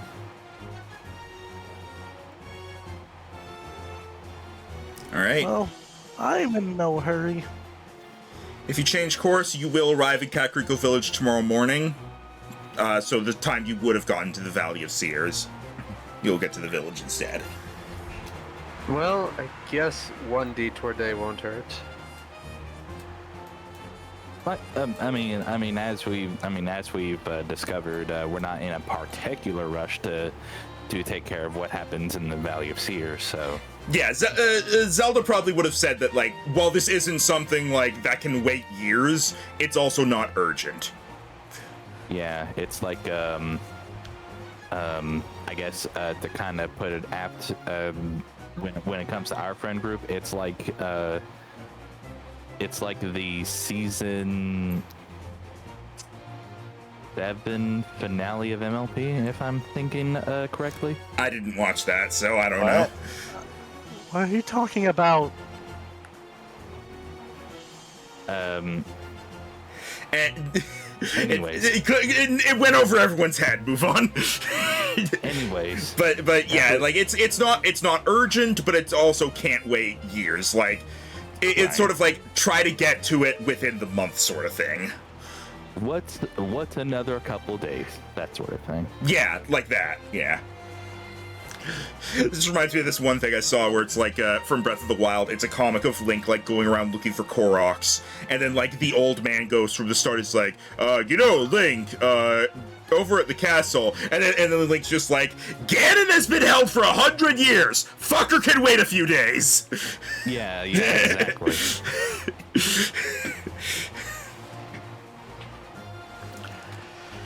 All right. So, you are changing course to head to Kakariko Village instead. And so, as you begin making your way towards the village, that is where we are going to end this session. And next time, you will arrive in Kakariko Village and see what's going on there. And... oh! There was something I totally forgot to do earlier after the Hinox fight. Hang on. I think you guys can't hear me right now. Yeah, because my Discord is being...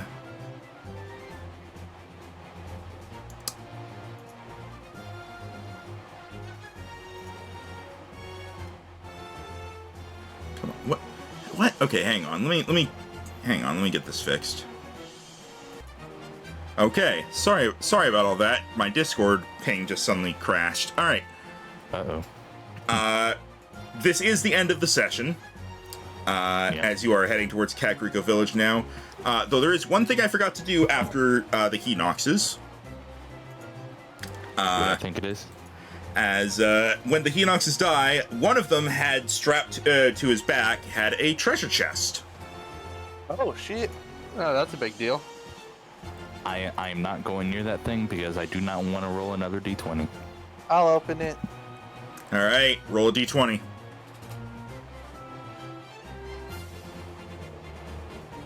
Shit. Oh no.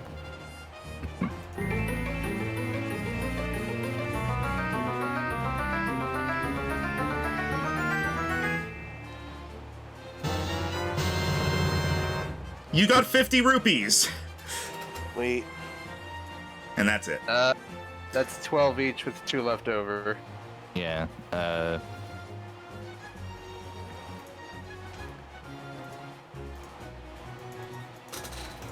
So who gets the 2 left over? Yeah, I mean, I'll take them since I opened the chest and nobody else is gonna volunteer. Okay. Also, you did Okay. get thrown. We. Yeah, that's true. All right.